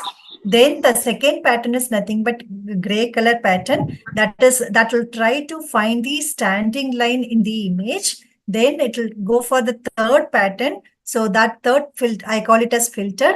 That filter is nothing but it will try to detect the slanting line. And in case of the fourth filter, it uses the slanting line in the other direction.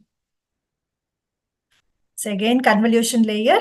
So this is nothing but this what? When you when you increase the level of this convolution layer by means of this sleeping line and standing line, it becomes a pattern that is plus. Then it look for that plus in this image. So this is nothing but the second level. Again, when you increase the convolution and subsampling layer for one more level, again it will create complex pattern by combining all these patterns. So that is the basic idea behind this convolution. Okay, so we'll see in detail. So here, if you see the image, that image, this is what we see. It's an image, right? But how that computer see this image means by means of values, right? So that is, it's an array of, matrix of pixels. Assume that it is 20 cross 20 or 30 cross 30. So each value in the pixel denotes the what color of that pixel. Suppose in case of color image, okay, so each pixel consists of, it's a combination of three things. One is RGB, three color channels. So it is a three-dimensional matrix. I call it as tensor. So when it is a color image, it can be seen as a three-dimensional matrix. One is responsible for red color, green color, RGB channels, right? I hope you have learned all these things in your computer graphics paper. Okay, so that is nothing but image. So image can be either grayscale image or color image. In case of grayscale image, it's nothing but black and white. So it contains only one matrix. That matrix consists of zeros and ones. In case of color image, you'll be getting a three-dimensional matrix. That means that you will be getting three matrices. One matrix is responsible for R, G, second one is for G, third one is for blue. So using by combination of these three colors, we can create any number of colors. So that is the basic idea. Okay, so next we'll move on to filter. So in the convolution layer, I told you know the objective of the convolution layer is to detect patterns, right? How it detects pattern means by means of filter. So here filter is nothing but it is a simple pattern. Yeah, I told you that is standing line, sleeping line, or slanting line and all, right? So each one is a pattern or each one is a filter or kernel. Filter, kernel can be synonymously used, okay? So here, this is nothing but filter. That filters mathematical representation or numerical representation is or pixel representation is nothing but this matrix, okay? So here, 1 minute, let me.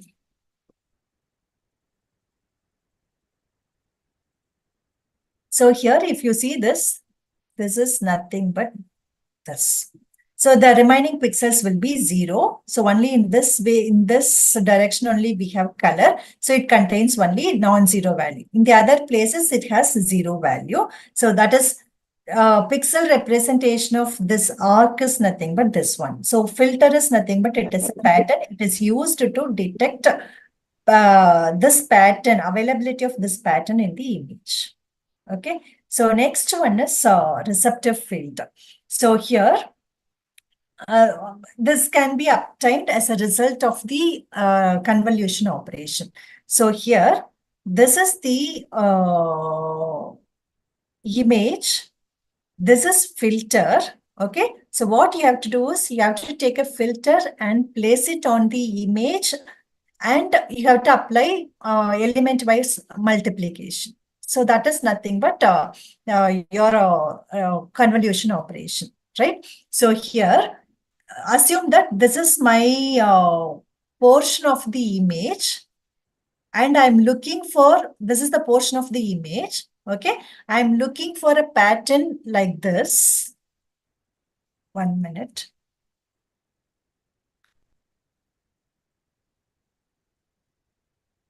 Okay, so take this thing. Okay, so here, this is the pattern I want to detect. Okay, so I'm taking this region. So this is called as receptive field. The corresponding pixel representation is this. So that is nothing but, okay, so this region. So this receptive field's pixel representation is this one. Now I'm going to, so in this region, I'm going to check for this pattern. This is the pattern I want to check. Okay, so what will I do? I have to apply the convolution operation. So that convolution operation is denoted as, it is nothing but it is dot, element wise simple multiplication, not matrix multiplication. It is an element wise multiplication. This 0 is multiplied with 0, 0, 0. And if you multiply this, you will be getting the value multiplication and summation is 0. Okay, in general, the convolution operation is that F and G are two functions. It is nothing but this is one function, this is another function. Convolution operation is nothing but F into G. Just you have to multiply it. Okay. So meaning if you take a pixel, that pixel can be estimated by means of the surrounding pixels. So what I'm going to do is, I'll tell you with an example. I have a it's a 2D matrix, 1, 2, 3, 4, 5, 6, 7, 8.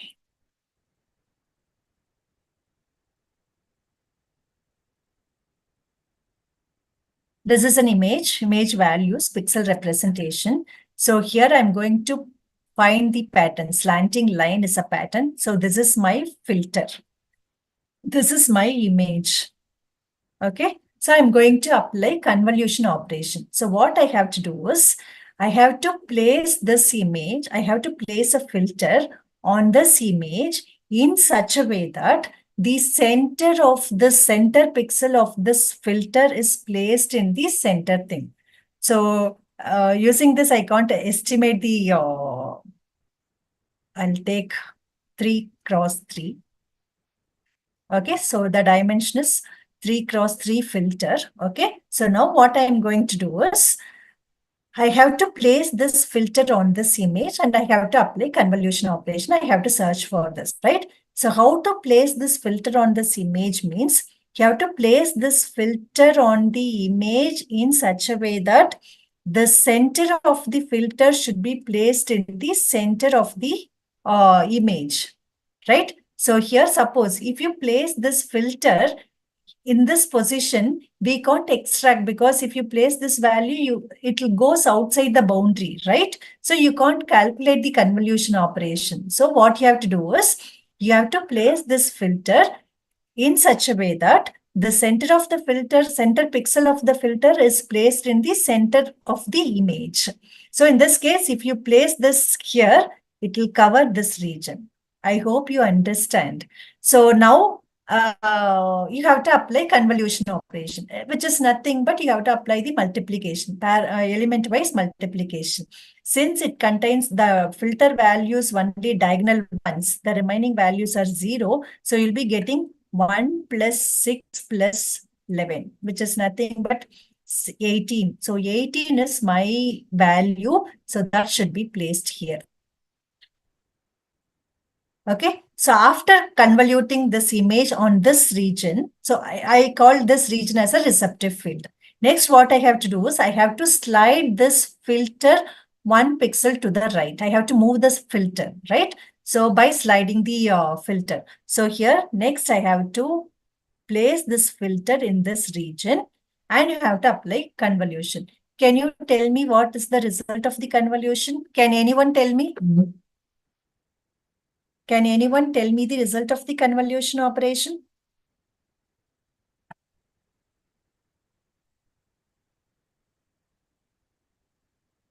So you have to element-wise multiplication. So 1 is multiplied with 2, 2 is multiplied with 1, 3 is multiplied with 0, 4 is multiplied with 0, then 6 into 0 plus 7 into 1 plus 8 into 0 plus 10 into 0, 11, 0, 12, 0. You'll be getting only the diagonal values. So that is nothing but 2 plus 7 plus 12. So 19 plus 21. So 21. Similarly, after that, there is no more place pixels in the right-hand side of the image. So go down. So you have to move the slide, you have to slide the filter downwards and you have to place it here. Okay. So next, my value is 5 plus 10 plus 15. That is nothing but 30. Next, 11 plus 16 plus 6, 27 plus 6, 33. So this would be the output of the convolution operation.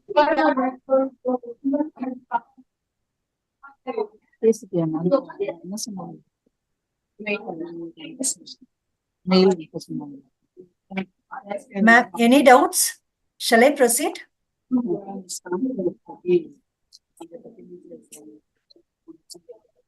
Vijaya madam, can I proceed? I think Divya is asking a question. Yes, ma'am. Any questions?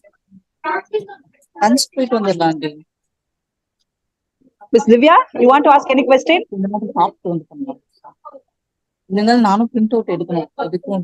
Please mute yourself. All the participants, kindly mute yourself.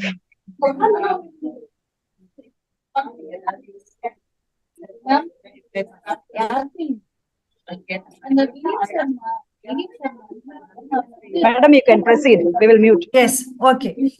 Okay, next. So this is the result of the convolution operation. So you have to take an image and the filter is nothing but 1, 1, 0, 1, sorry, x1, x0, 101, 010. That is nothing but it detects the slanting line. Okay, so it will try to detect it.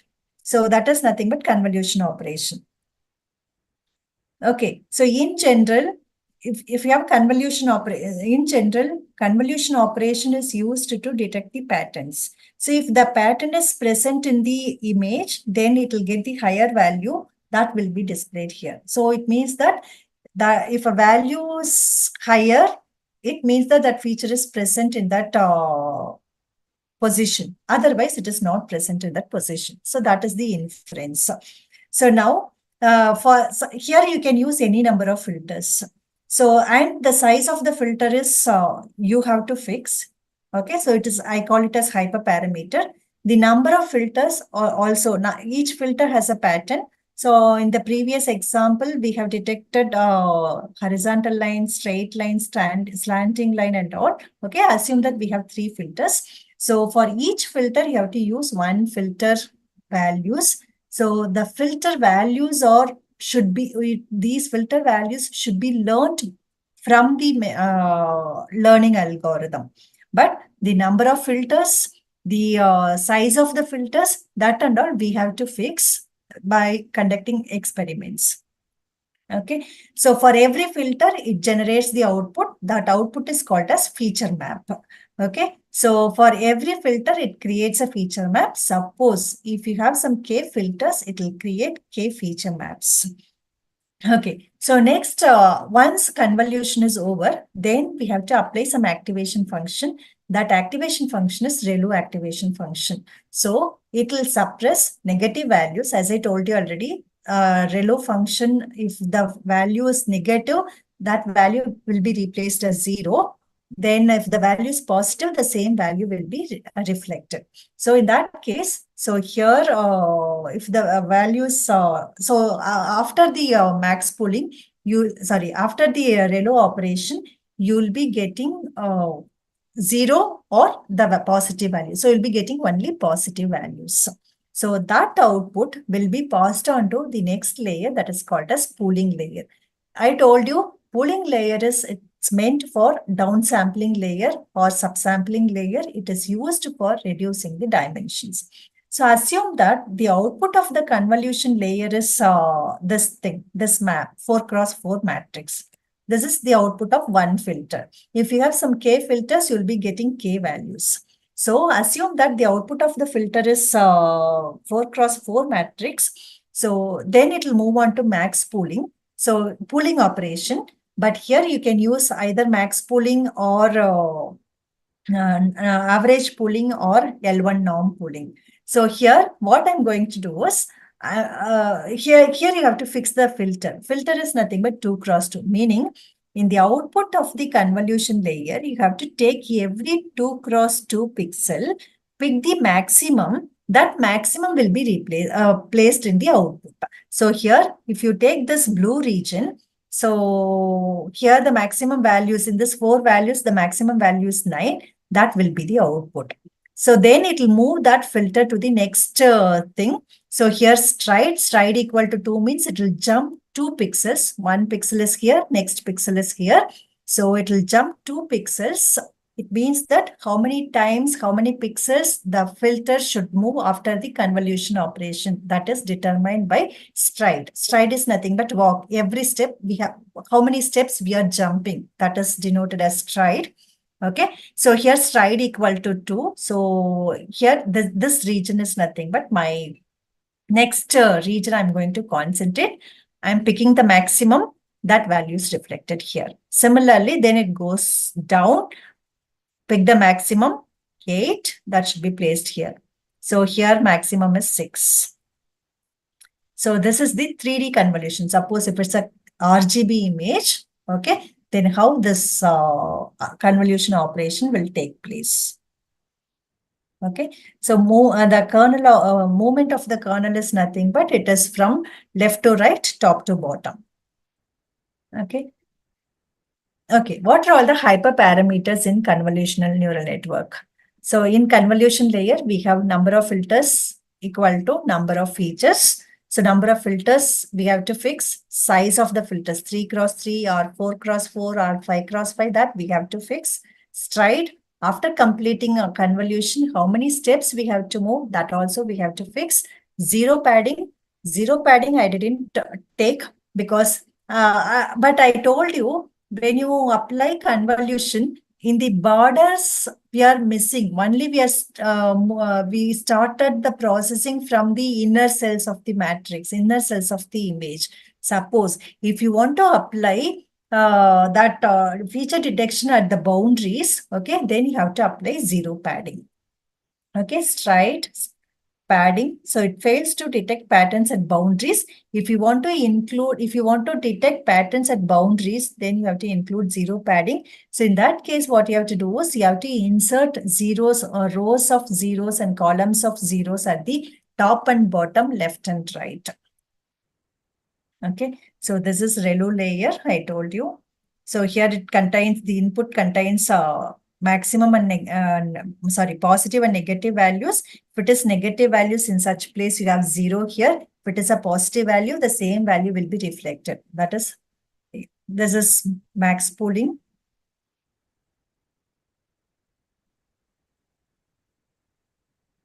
Other options, average pooling, L2 norm pooling, and random pooling.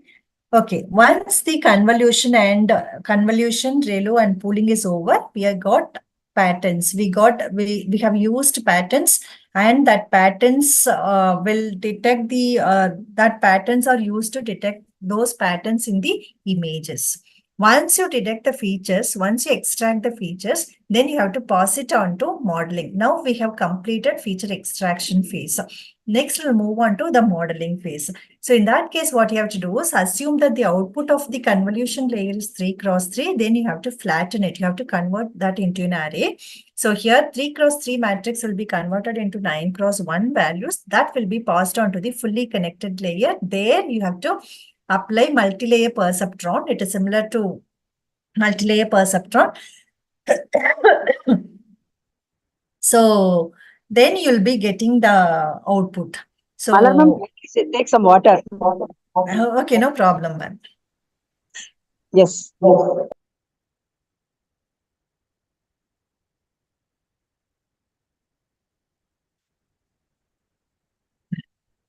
Thank you.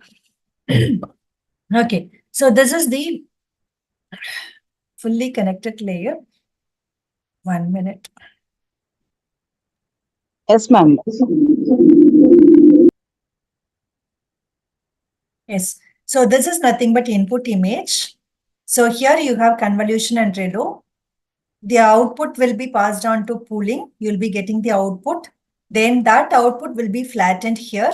So you'll be getting the flattened layer. Then that will be the input to the fully connected layer. So there it is fully connected. But in case of here, it is sparse network. I didn't explain that, but I require some time to explain that if I want to visualize this as a neural network. Due to the time constraint, I skipped that. Okay. So here, fully connected layer. Then this is nothing but the output layer. Since it's a multi-way classification, here I have to use softmax function, softmax activation function. Here, this is inner hidden layer. In hidden layer, you can use either sigmoid function or ReLU or tanh function. These are all the possible functions for hidden layers. In the output layer, depending on the task, you have to choose the appropriate activation function. Since it's a multi-way classification problem, there are 5 classes. So I have introduced softmax activation function here. Okay. So this is actual complete structure of the CNN. Input is passed on to convolution layer. You'll be getting, suppose, assume that if you have some 10 kernels, 10 filters, here you'll be getting 10 feature maps or 10 matrices that will be passed on to max pooling. As a result of max pooling, the dimension is reduced, but the size is retained. So then it is passed on to the next convolution layer. Here, the number of filters will be increased. Okay. Then again, I'm applying max pooling layer. Then I'll get the output and size is reduced. Then I have flattened it. I'm converting that into a, that is 3D tensor into a one-dimensional vector. Okay. Then this will be the fully connected layer. From here, I'm starting that fully connected layer. Then it is completely connected. Then you'll be getting that in output layer, you have 10 neurons. Each neuron is connected with every other neuron in the previous layer. You'll by applying softmax function here, you'll be getting the probabilities for each class, and whichever the class the probability is high, then this data point will be classified as that class. So here the input is, it is similar to 2. So probably we want the highest probability for class this third neuron. This is lineate. Ma'am, shall I go for demo or shall I proceed this? Vijaya madam? Vijaya madam? Vijaya ma'am, are you there?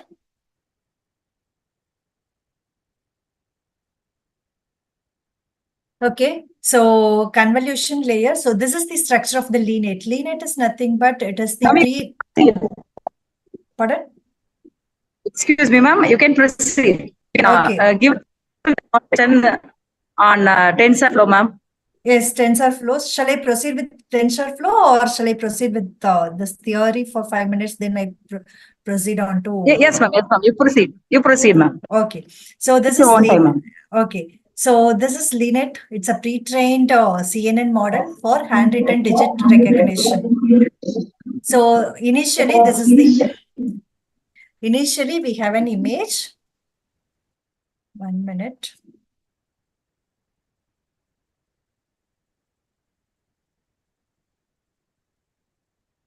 Initially, I have an image of size 32 cross 32. So it is a black and white grayscale image. So it's a 32 cross 32 matrix that will be passed on to convolution layer. So assume that my convolution layer is 5 cross 5. So here for each 5 cross 5 filter, it is nothing but filter. So how many such filters I have used? That should be identified from here. 1, 2, 3, 4, 5, 6. So here I am using 6 filters and each filter of size 5 cross 5. So that is the inference from this convolution operation. So each 6 filters means 6 different patterns I'm going to detect in the image. So the output should be 32 minus actual input is 32 minus 5. 5 is nothing but the filter size plus 1. So here there is a inference for this equation due to time constraint. I couldn't cover it. So actually what you have to do is take the input image size, that is width, minus filter size plus 1. So here as a result, you'll be getting 28. So 28 cross 28 will be obtained. How many such filters? For 6 filters are there. For each filter, you'll be getting a feature map. So 6 feature maps of size 28 cross 28. So that should be the result of the convolution layer. Okay, so next we'll move on to subsampling layer. Here we have to apply that as max pooling. Okay, so 28 cross 28 cross 6, we got it. After that, we have to apply 2 cross 2. We are taking every 2 cross 2 region and applying pooling operation. So as a result, we get 28 will be reduced to off. That is nothing but because every 2 pixels, we are replacing that with single value. So 14 cross 14, there is no change in the number of feature maps. So 14 cross 14 cross 6. So this is the output of the subsampling layer. Next, input feature map over. Next, I'll move on to convolution. So here also I'm applying 5 cross 5 filters, but the number of filters are different. So here the number of filters are nothing but 16. And here I want to tell one important point. So here the filter size is 5 cross 5, but here you have a width, right? So that width is not, sorry, depth. The depth of the filter is nothing but depth of the input feature maps. So here, what is the input feature size in number of feature maps? That is nothing but 6. So here, the convolution filter size is 5 cross 5 cross 6 for every filter. So you have, we are using 16 filters. So 16 filters of size 5 cross 5 cross 6 we have to use. So as a result, for each feature map, for each filter, we'll get one feature map.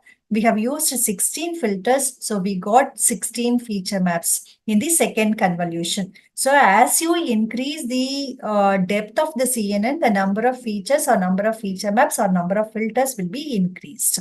So this is the final architecture. So after completing this convolution, average pooling, so you'll be getting here only 120 values. So after flattening, using that, we pass it on to fully connected layer, fully connected network for constructing the model.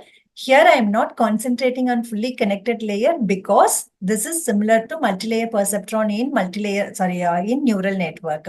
Only this convolution feature engineering part alone, it is somewhat difficult to understand, grasp. So that's why I have concentrated on that part. Okay. So this is the filter. This is the overall summary of that LeNet. LeNet can be used for grayscale image, for handwritten digit recognition, for classification. Okay. So steps in image classification. So now how to apply this? We have seen the structure, architecture of the CNN, but how to apply this for image classification. So what you have to do is you have a data set, split the data set into train and test, take the train for constructing the model. So I have taken the training set, take every image and the corresponding class label, do forward pass. I told you already what is meant by forward pass. It is nothing but to obtain the output or prediction. So get the prediction. Then so here from here onwards, you have back propagation. So we calculate the error, calculate the gradient, and update the weights. So weights will be updated. Here the weights are nothing but the filter values. In convolution layer, we are using filters, no? So those filter values are learnt in convolution neural network. Similarly, in fully connected neural network, the weights are learnt. So many weights. So in the previous example, you can see the number of parameters will be, it is high. It is in terms of lakhs, number of parameters. Okay, so as you increase the depth of the CNN, the number of parameters will increase. Okay, so this procedure is repeated for every image. When you complete the image and get the convergence, it means that we got the appropriate filters and appropriate weights. Then we can stop there and we can proceed with prediction. Okay, so these are all the steps in image classification. And what are the different applications of convolutional neural network is that visual search, we can search, that is surveillance operation, image tagging, image is converted into text, object detection. An image consists of different things, different objects. You have to identify the objects, detect the objects, and as well as you have to classify it, whether it is a car or bicycle or human being or some other objects you have to find out. So this is called as object detection and classification for those. Extension of CNN. CNN can be extended. Right now, the as such, you can't use it for object detection. You have to do some modifications and you have to apply it. So those architectures are RCNN, Foster RCNN, Mask RCNN, YOLO. YOLO is recently state-of-the-art algorithm, that is you only look once. In the single stage, it will identify the objects, detect the objects and classify the objects. Okay. So next we'll move on to demo.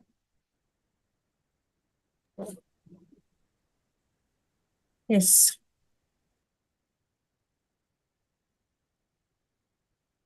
So this we have seen. This I have to show you to familiarize the data sets. These are all the different images. You can see it. Okay. So 1 minute, 1 minute.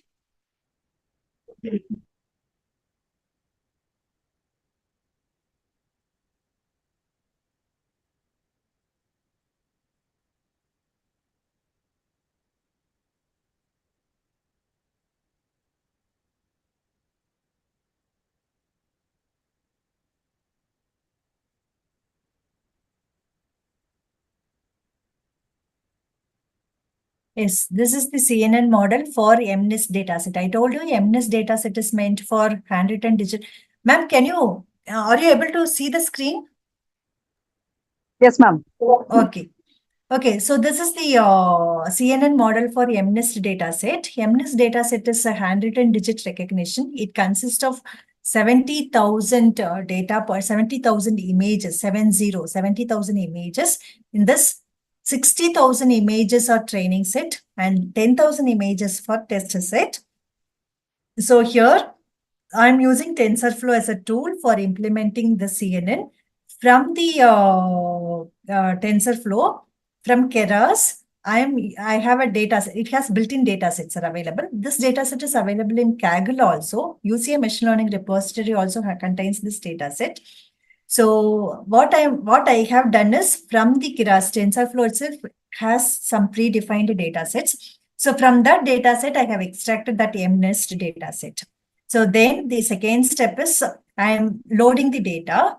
When I load it, I am splitting that into, because I have two different partitions. One is acting as a training set, the other one is acting as a test set. So from that data set, I'm loading as training images, corresponding class labels, testing images, and the corresponding class labels. And as you all know, the pixel values, images represented as a sequence of pixel. Each pixel is in the range of 0 to 255, 8-bit value, right? Okay, so that value will be converted into some, I'm normalizing it by dividing it by 255. I am making those pixel values will be in the range of 0 to 1. Okay, 0 to 1. So here only I'm developing a sequential, CNN model. Okay, so first you have to, it's a sequential model because we have a sequence of models. First convolution layer, then ReLU layer, then pooling layer. Any number of convolution and pooling layer can be repeated. Then finally you have fully connected layer, right? So for that I'm writing a command here, model.add. With this model, I am going to add the first layer. That is nothing but tf.keras.layers.input. This is my input. What is my input? It's an image. Size of the image is always 28 cross 28 cross 1. It is a grayscale image, so it is not three-dimensional. So it is 28 cross 28 cross 1. One matrix of size 28 cross 28. Okay. Then I am in the first level. Then what is the next layer? Input, after the input image, we have a convolution layer. That is the first layer. So here I'm going to create 32 layers. So here layers dot input is nothing but input image. Layers dot 2D is nothing but 2D convolution layer. That layer consists of, you have to introduce filters, right? So 32 filters I have introduced. I'm going to give 32 filters, each filter of size 3 cross 3. Then thereafter that you have to use ReLU function, right? So ReLU. So this will create convolution layer next to the image. Okay. So if you see the output, so you'll be getting 32 for each filter, you'll be getting a feature map. So here we have 32 filters. So we'll be getting 32 feature maps of size. What is the size of each feature map means? We can find it easily, right? 28 is my input, minus 3, subtract it with 3. So you'll be getting 28 minus 3, 25 plus 1, 26. So 32 filters. So 32 into 26 into 26, that is nothing but the output of the convolution layer. Then it is, what is the next layer? Pooling layer. So I'm using max pooling. So keras.layers.max pooling.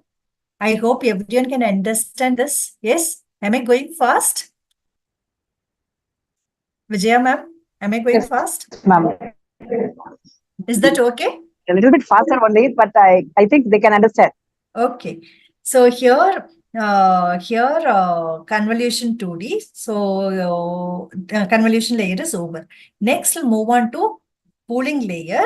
I'm going to apply max pooling. Instead of that, you can use average pooling also. So max pooling 2D, cross.layers.max pooling. So we have to mention the size of that filter. That is nothing but 2 cross 2. Instead of that, here you can give 3 cross 3 also, right? So, okay. So now what happens is previously the output of the convolution layer is 26 cross 26. How many such filters? 32 filters. So 32 cross 26 cross 26 will be getting. So that 26 cross 26 matrix will be reduced into 13 cross 13 because here the pooling filter size is 2 cross 2. So it reduced the off. Okay. So 26 will be reduced to 13. Okay. So next after that, this is convolution over, ReLU is over, max pooling is over. One convolution layer is over. We have extracted the features and downsampling it. Okay. So now we got 32 filters of 32 feature maps. Each feature map is of size 13 cross 13. Okay. So after that, again, I'm creating one more convolution layer. So in that convolution layer, I'm introducing 64 filters. In the previous layer, I have introduced 32 filters. Now I am using 64 filters of size. Each filter is 3 cross 3 and I am applying ReLU activation function. So as a result, you will be getting previously the output equal to 13. 13, currently the filter size is 3. So 13 minus 3 plus 1. So you'll be getting 11. So for here we are using 64 filter. Each filter will be getting the one feature map. So you'll be getting 64 feature map and each feature map size is 11 cross 11. So that is the thing. Next, we'll move on to max pooling. So here also max pooling is applied for 2 cross 2 filter. So you'll be getting 11 reduced of 5.5, but 5 down. The last row will be omitted, right? Okay. So 5 cross 5. Then you'll be getting convolution layer. Convolution layer, you have 64 filters. Each filter is of size 3 cross 3. So you'll be getting 5 minus 3 plus 1. So you'll be getting 3. So 64 into 3 cross 3. Okay. Then, so now convolution layer is over. So I have introduced 3 levels of convolution layer. So I can find out any complex patterns, right? That is the inference or visualization. Okay. So next I have to go for flattening. So flatten, cross layers dot flatten. So it flattens the output of the 64 into 3 into 3. So that is nothing but 64 into 9. 64 into 9 is nothing but something 600 approximately. Okay. So then you are into 6,000 neurons in the layer, in the hidden layer. In the next hidden layer, we have introduced 64 layers. There I have used ReLU activation function. Then the output layer is nothing but 10 neurons in the output layer because it's a handwritten digit recognition. So different digits are 0 to 9. So we have 10 classes. So 10 neurons. Okay. So why it is dense? Dense is used to denote make it as fully connected. From every neuron to every other neuron in the next layer, we have a connection. So for that, we have used this dense option. Okay. Then model dot. So now we have constructed the model. We have created the model. Okay. So that model consists of 3 convolution layers, 2 max pooling layers, 1 flattened layer, then 2 hidden layers in the fully connected neurons. In the output layer, we have 10 neurons in the output. Okay. So then we have to compile this model. Okay. We have to integrate it. So there we have to use Adam optimizer. So instead of that, here you can use stochastic gradient descent. Okay. Then last function is nothing but sparse categorical cross entropy loss. So in theory, we have learned this as cross entropy loss. So that entropy loss is nothing but here it is sparse categorical cross entropy from logits. I told you, no. So here in the output layer, we have to use softmax function. So that is denoted as logits here. So how to compute the accuracy, how to evaluate it using accuracy. So this is model.summary kodinga, you'll be getting the model and number of parameters. So what we have created so far, for that I'm getting the summary here. Convolution, max pooling, convolution, max pooling, then convolution, then flatten, dense layer, dense layer. So this should be the number of parameters in each layer. Okay, so the optimizer total number of parameters according to this structure is 1,86,646 parameters. We need to find this. Okay, such huge number of parameters here. Then you have to construct them. Here only we are constructing the model. Once you define the structure, then we have to construct a model using model.fit. Using train images contains the images, labels contains the corresponding output. Epochs is nothing but 5 iterations. I told you, in gradient descent, it's an iterative algorithm. So how many iterations? Here it is called it as epoch. One epoch is nothing but when you complete the weight updation for all the data points in the training set, that is called as an epoch. Okay. So 5 such epochs. For example, if your data set training set contains 1 lakh images, okay, in case of 5 epochs, at the end of the 5 epochs, 5 into 1 lakh. So 5 lakh times that iterations will happen. That is the meaning here. Then validation data. Validation data is nothing but it is based on test images and test labels. So the model.evaluate, finally accuracy. So here I have given 5 epochs. So I am getting the 5 epochs. At the end of each epoch, I am getting the accuracy loss. This is cross entropy loss, accuracy. This is validation loss.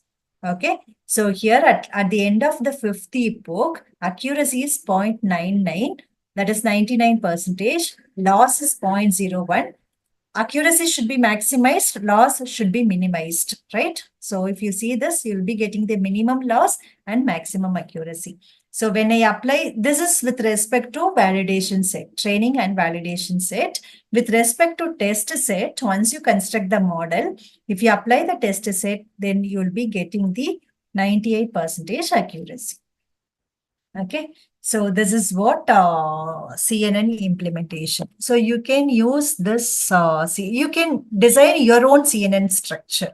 Okay, you start with single convolution layer, that is convolution, ReLU, and max pooling.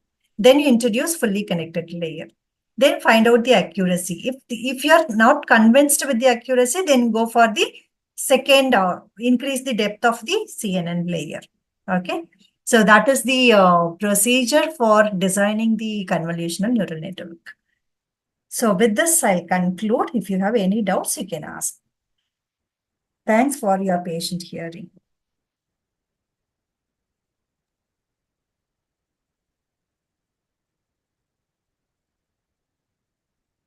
Thank you, madam. Yes, ma'am. Thank you, madam. If you have any doubts, you can ask. The part Ma'am, 1 minute. Let me take the screen. 1 minute. Yes, ma'am. Yes, ma'am. Yes, please. Ma'am, your voice is breaking.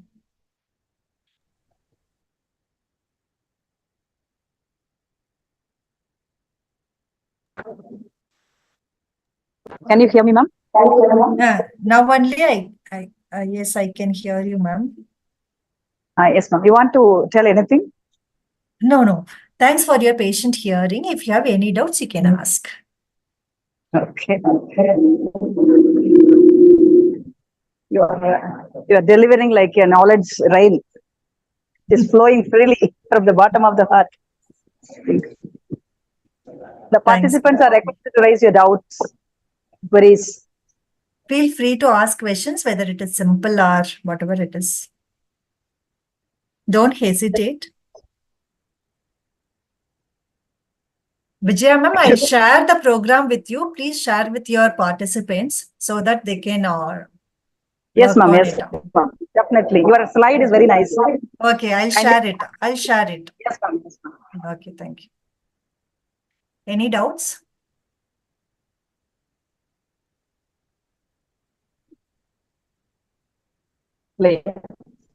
Doubts.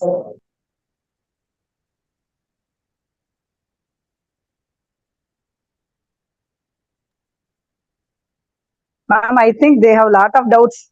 So they don't know which doubt to be asked.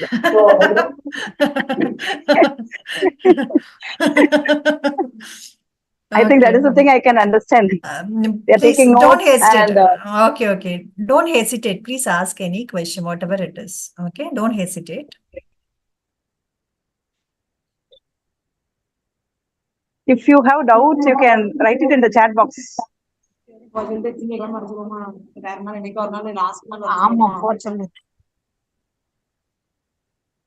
Ms. Gayatri, kindly post the feedback form. Participants are requested to fill the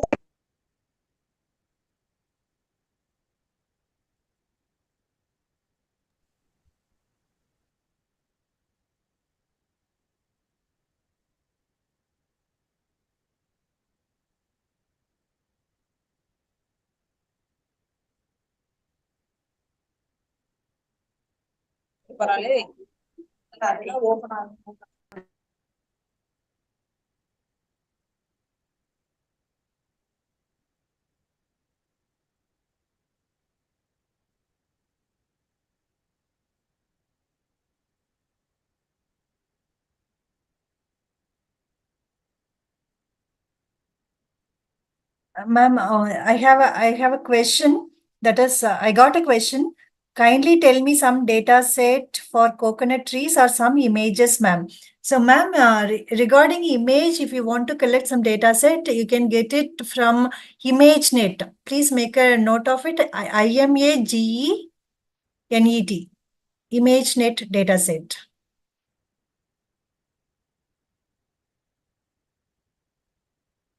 ImageNet. Yes, ma'am.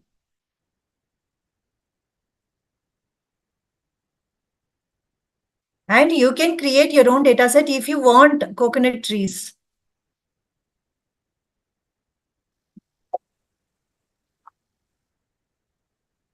Wherever you go, you just take a picture of coconut tree. You can create your own data set, ma'am. That is my suggestion.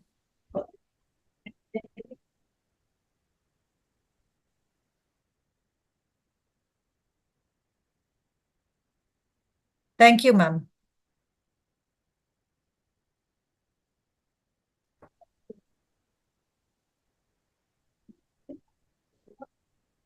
Vijaya ma'am, can I leave?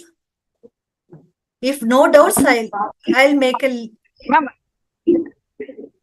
Yes, ma'am. Vote of thanks. After vote of thanks, you can leave, ma'am. Okay, thank you. Comparing committee, please.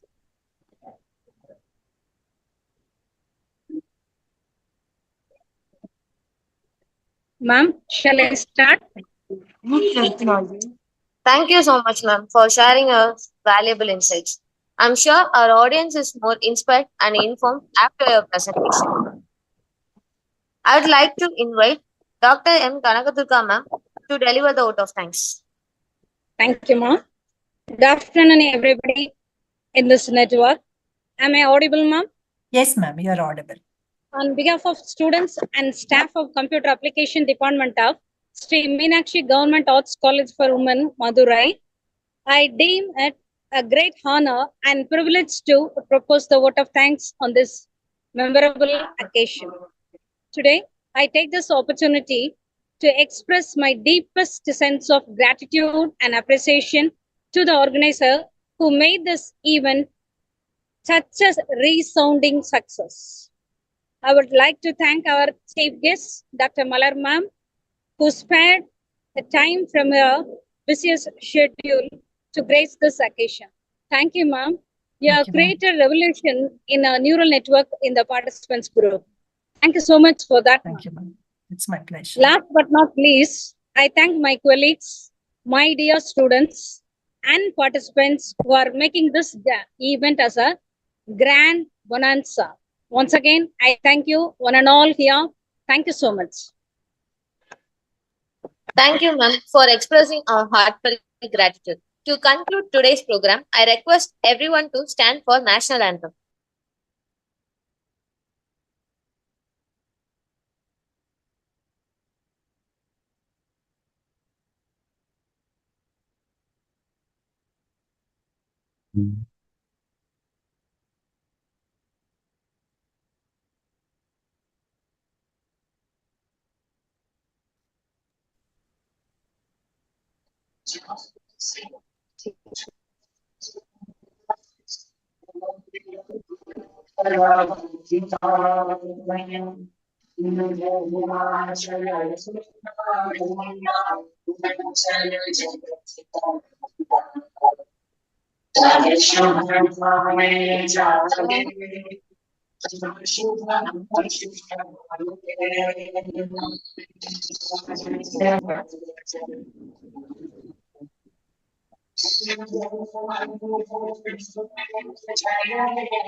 Thank you, ma'am. Thank you, all the Thank you. participants. Thank you.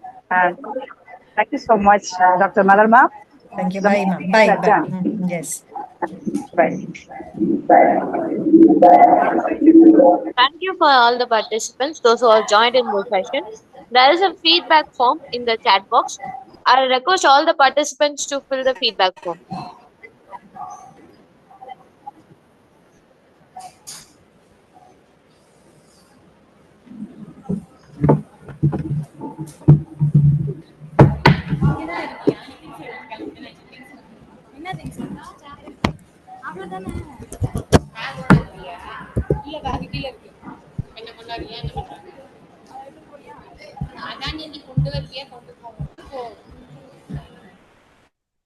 After filling the feedback, you can leave. Thank you so much for your wonderful cooperation. Thank you, all the participants.